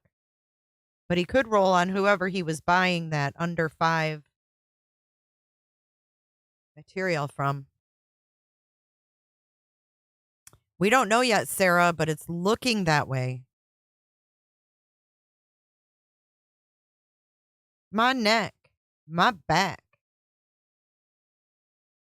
But they may not offer him a deal. They have to offer that. They may not need him to get her on anything. You know what I mean? I don't think they're looking to make any deals with Stefan, or Stefan, whatever his name is.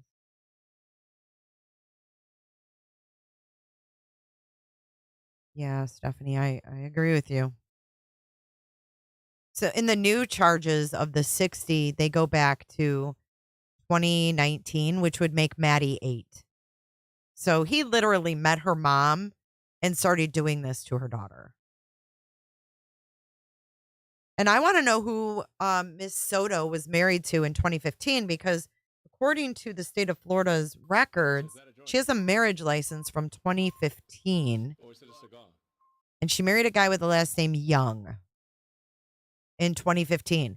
And on the marriage certificate, you know how it says, like, where do you work? Well, here in Florida, it does. You put your occupation. She put Walt Disney World, Swan and Dolphin. So she was married to somebody in 2015 and then divorced or whatever. She could still be legally married. Who knows? Whoever this Young guy is. And then she's with Stefan in 2018 or 2019. So married in 15 and then with Stefan in 19. Like, what? And then she was with Maddie's dad before that. So she was with Maddie's dad. Maddie was born in what, 2011? So when Maddie was 4, she got married. So she was with Maddie's dad, had a baby. 4 years later, she marries this guy named Young. And then 4 years later, she's with Stefan.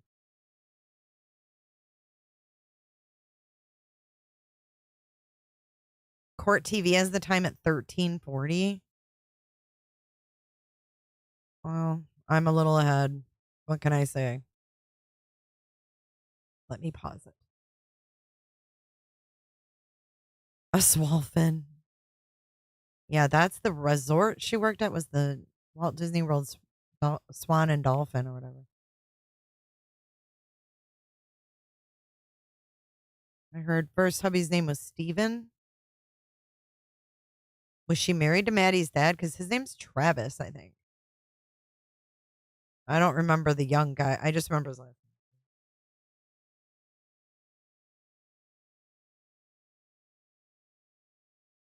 Baby daddy is Travis. Sarah, it's up to the judge.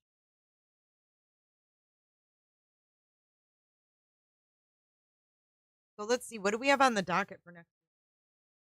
Let me get my handy dandy calendar. Next week, we have Carly Russell, plea bargain hearing. Plea hearing, I'm sorry. Plea hearing. I don't have anything else. And then we're rolling up to April 1 for Chad Daybell.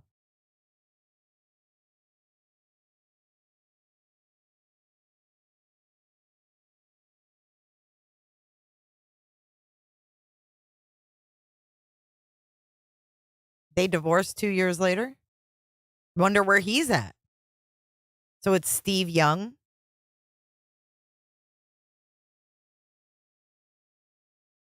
Yeah, absolutely, Sarah. I'm in this case till the end.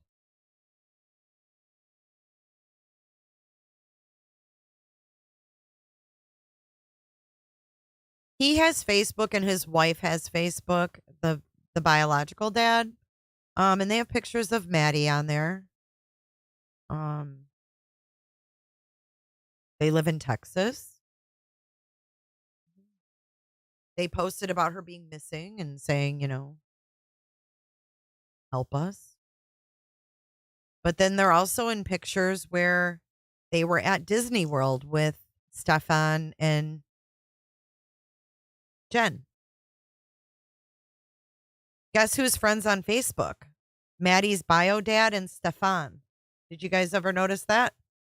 Stefan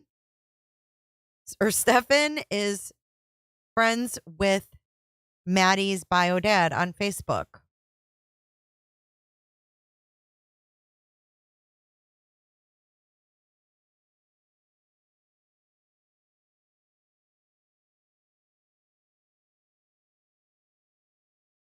I don't know what that means, but all right, I'm gonna get up for a little bit. I know, Sarah. It's deplorable. It's absolutely deplorable. Why are people such idiots?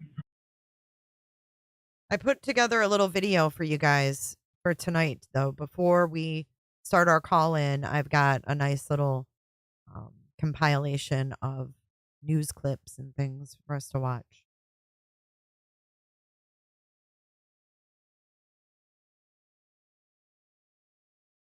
Whoop, whoop. Welcome, Debbie.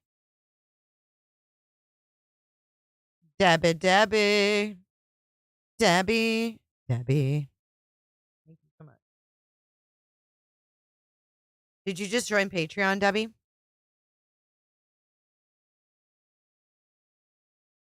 Oh, shit. I've got a headline. Hold on. For Florida. Heads up, Florida. Florida woman found dead on cruise ship. Police are investigating the death of a Florida woman who was found dead on a Bahamas-bound cruise ship cabin on Monday. Officials said around 5:30 p.m., the Criminal Investigation Department, Grand Bahama, was notified of a 27-year-old woman who was found unresponsive in her cabin. The cruise's medical personnel performed CPR, but found no vital signs and declared the woman dead. During their investigation, police seized suspected cocaine from a 32-year-old man in the same cabin and arrested him. Oh my God, I bet it was laced with fentanyl. Fuck's sake. Cocaine, cocaine, cocaine. It's cocaine. It's cocaine. We don't know the cruise line either.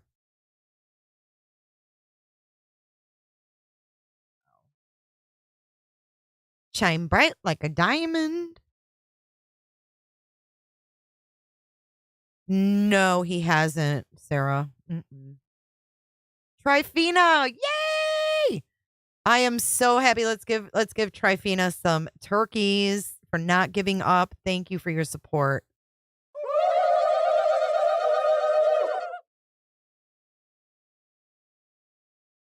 You just super glued your fingers together. I've done that before.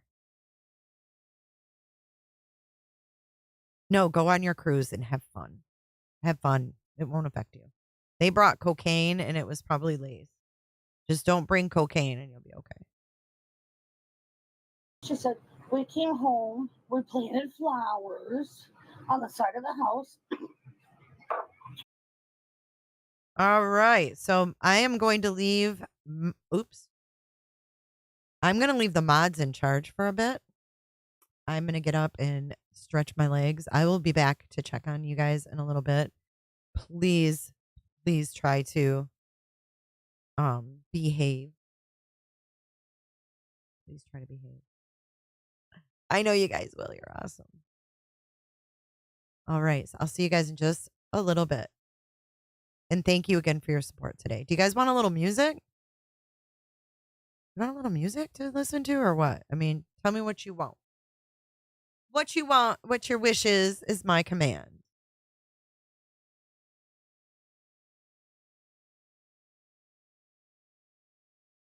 Wait, let me turn the volume down so I don't freak you guys out.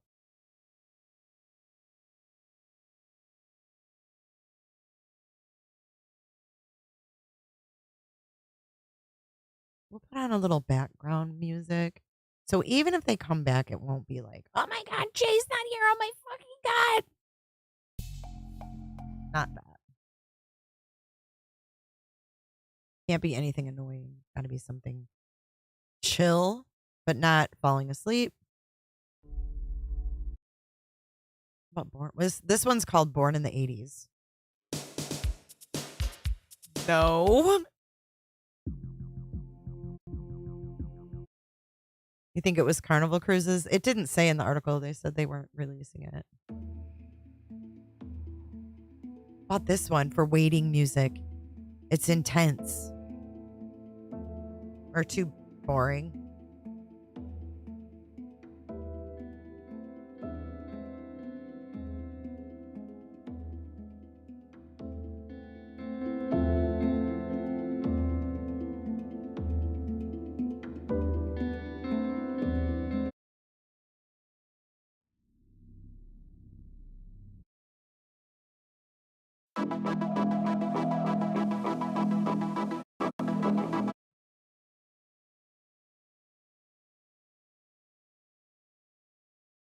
Trying to find our vacuuming music. I always like that one.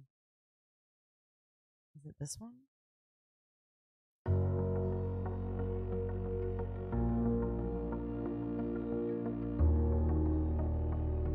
No, I don't have any way of doing that, Paul. I don't have that capability. I wish I could. If you have notifications on, I'll make a community post and you'll get a notification of that. Yeah, make sure you're subscribed, Paul. Ooh, that one's too sad. Upbeat. All right. I don't have a whole lot of upbeat songs on here because of the videos I make. This one's called My Exes.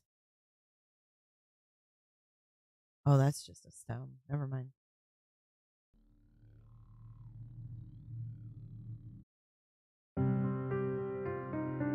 How about this one? It's called Okra. No. No, I'm looking for the vacuum music. Just make sure you've got all notifications checked. How about this one? I think this one's kind of funky. If I remember it correctly. I can. An old video of what, though? What do you want an old video of? You have to tell me what you want. Y'all have to tell me what you want. I think this is it. Yes, I found it. It's called Singularity. If I ever say, hey, I need the vacuuming music, the song is called Singularity. Remember, singular.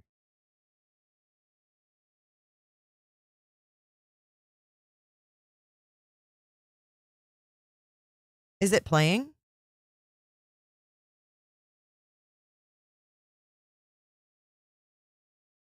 Is it playing?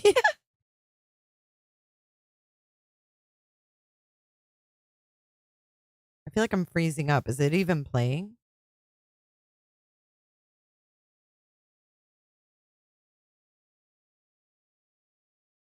Yes, if you're a member and you're in Discord, we will alert there as well. I know, Paul, you're not, but that is an option for peeps. You can't hear it? Okay. Singularity is a really cool song, actually. Such a good.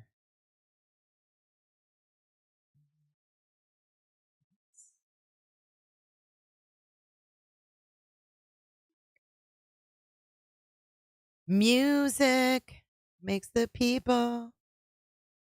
I can't even think of how that goes. Music makes the people come together. You know what I thought would be a really fun game to play? Like, have you ever like had a song in your head and instead of singing it the right way, you sing it?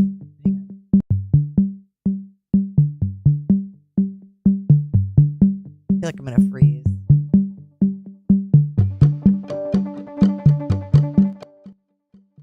All right, I had to turn that down. Have you ever had a song in your head and you like sing it the wrong way? Like you don't sing it the way they do it. So like for example, okay, I always have songs in my head. So last night I was out there gardening and I was singing, I had It's Tricky by Run DMC in my head. And then before I knew it, I was singing it like a freaking opera song. And I thought, what a fun game to take the lyrics and say them in a weird way or say them just monotone and name that tune.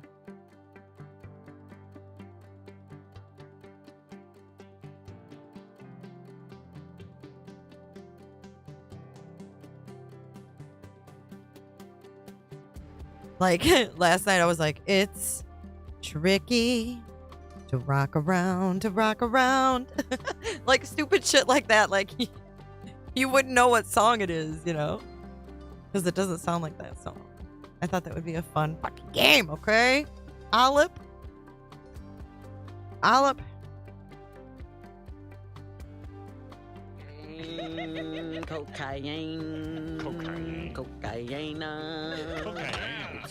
It's cocaine. All right, I'm out. I'll see you guys in a little bit. I'm going to turn this music up. And kind of like cocaine, right? I'll see you guys in a little bit. I love you. Thanks for dealing with my grief. Thank you for being here today.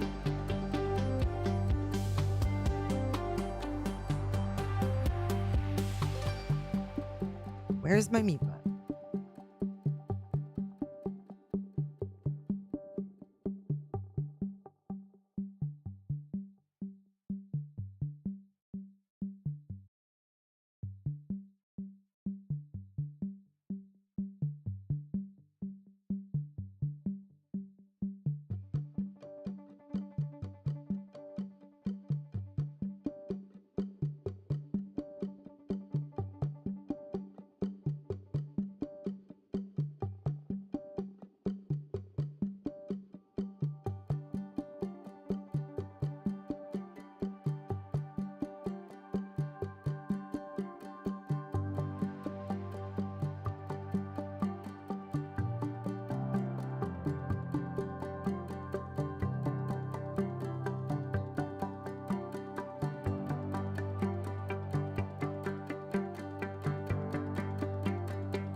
Yeah, that's not the right song.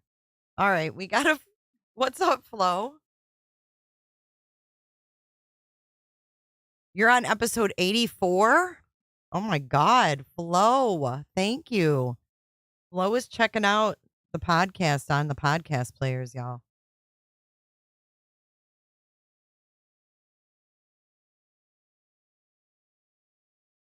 What the heck's the name of that song?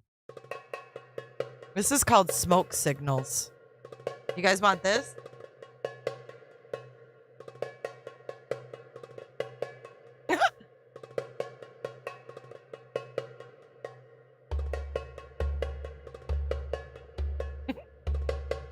I'm going to leave it on this.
Oh shit. Y'all crack me up.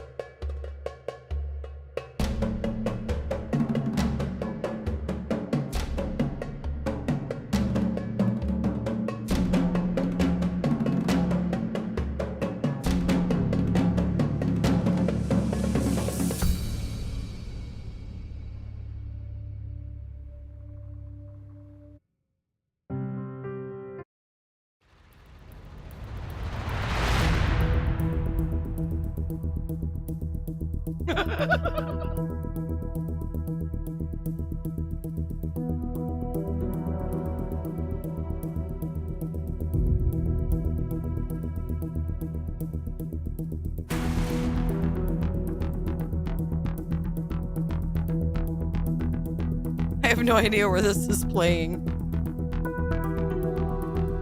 I don't know where it's playing.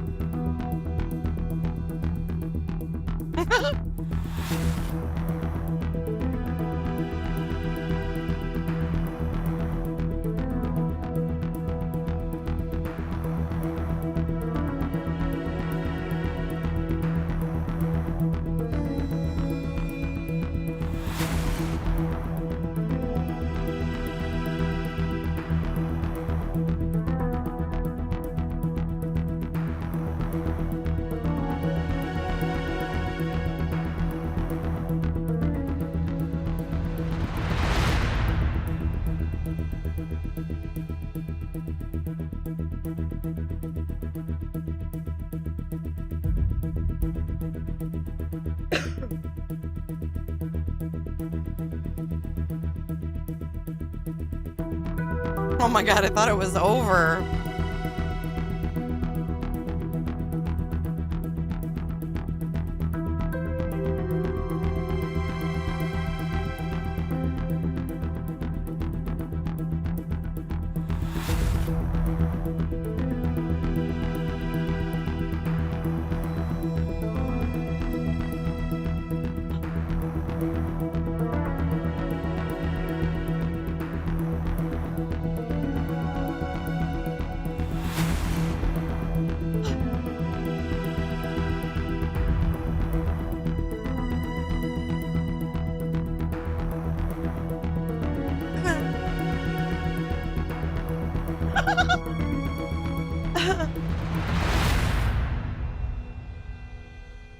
Oh my God, I'm froze.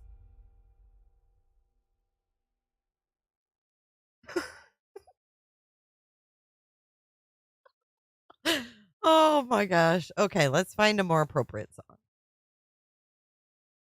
I'm afraid if I play videos, it'll be way too it'll make me feel like I'm or make me my computer lag.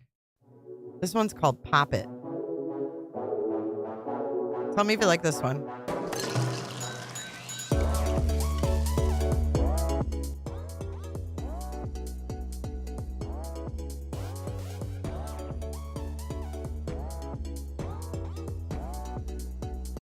I kind of like Pop It. Let's try Pop It and see how that works. Y'all are making me sweat. Y'all are making me sweat.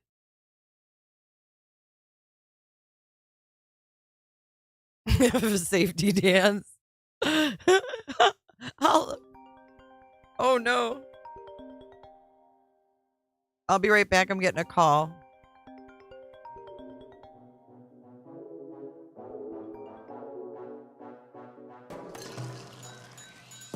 Hold on 1 second.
Hey guys, I'm here for a minute. Is there a verdict? And hey, Karen, you did great. You were very well spoken. You did really good.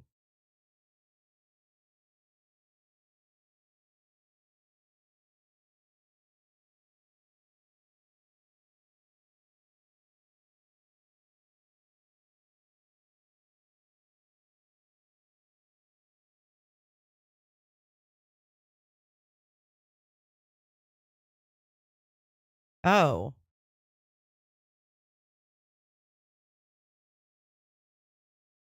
It was a misunderstanding? Not cool. I was in the middle of something. Just for that, you guys get that music back. I'm just kidding. I won't play the music anymore. I'll turn it off. Actually, I've got to go back to what I was doing. Karen, I want to say hello. I'll be back in just a few. I have to finish up. Something. I'll be back.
Apparently it wasn't a rumor.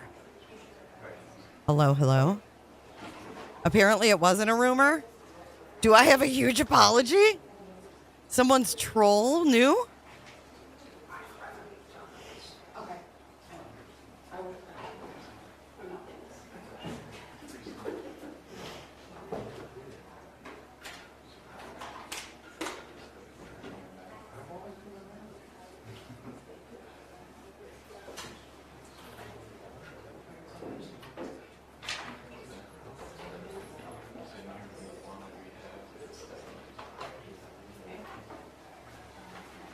I don't know if this is a question or a verdict.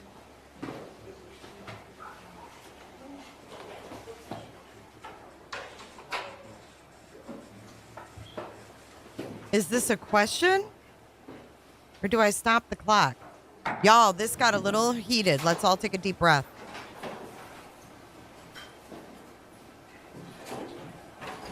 All rise. Everybody stand up.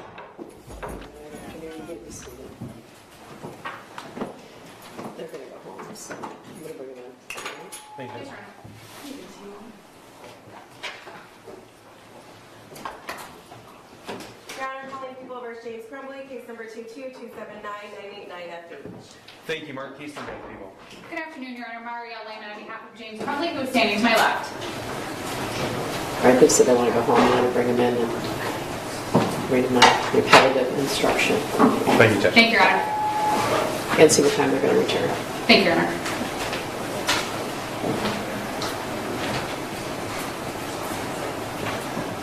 Yep, they're going home. No, Donna, she's fine. If she wasn't fine, she has to deal with that. Character witnesses can watch trial. Do we pause it or what? I'm going to pause it. So we'll be back here tomorrow morning whenever the judge says. We'll see you back here. All rise for the jury. 9 a.m.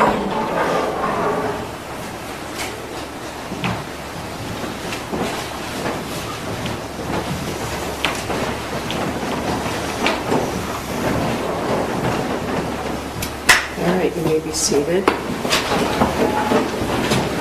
It's my understanding that you decided to go home for the evening. Is that correct? Yes. And what time do you want to return? 8:30. 8:30? All right, so I just want to let you know you can't discuss the case until all 12 of you are here. All right?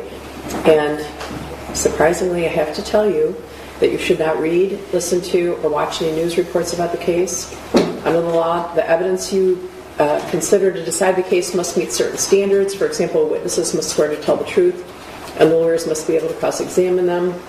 News reports don't have to meet these standards and could give you incorrect or misleading information that might unfairly favor one side or the other. So to be fair to both sides, you must follow that instruction. You should also not go on social media, post, do research, discuss the case. I want to include that you can't discuss the case. People make friends on the jury. You know, you meet some cool people and, you know, form relationships. You can't talk to the excused jurors either. All right? Any questions about the schedule? Do you want to put your lunch orders in the morning? We already did. Oh, you already did? Are we allowed to leave for lunch as well? Like a lunch break too? Yes. The only requirement is that you're all there together when you deliberate, all 12 of you. All right?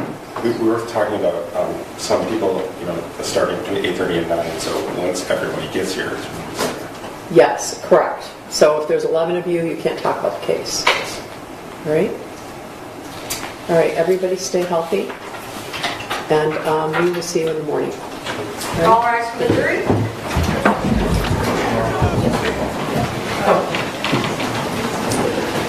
Muriel's happy that they're going home. They need more time to think. This is live, Sarah.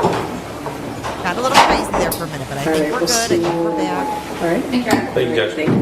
We're pausing until tomorrow. We have a live coming up at 7 p.m. tonight. I know no one would really do that, but let's be careful what we put in. let all that go. Let's get ready for tonight, guys. Let's get ready for tonight. 7 p.m. I'm going to be taking your calls. I can't wait to talk to you. I just wanted to make sure I was assuming correctly.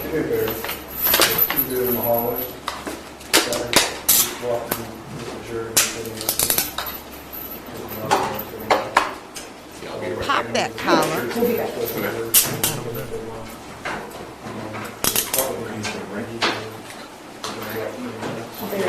Lunch order for tomorrow. Oh yeah, this kind of dancing. It's a little violent.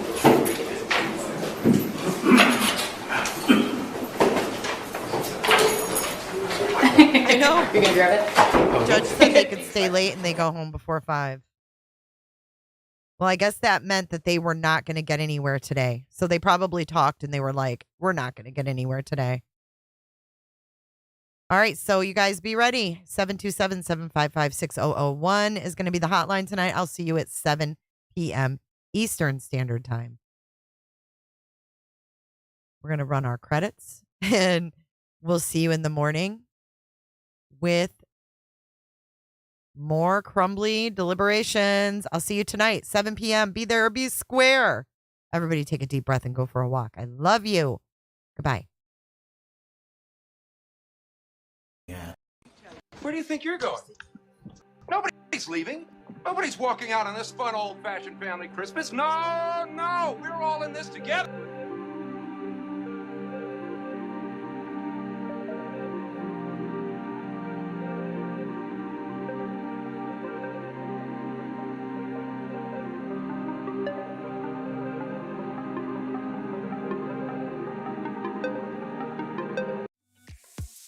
Be sure to check out my other videos and playlists for more true crime content. And if that's not enough, you can join our Patreon. Don't have a tinfoil hat? It's okay. We'll make you one. It's that easy. See you guys in the next. I don't give a damn. I don't really care about you and your problems. You always get treated like skunk. You talk way too much. I have heard enough about you and your problems. I don't give a damn. I don't give a damn. I don't give a damn. You always get treated like skunk.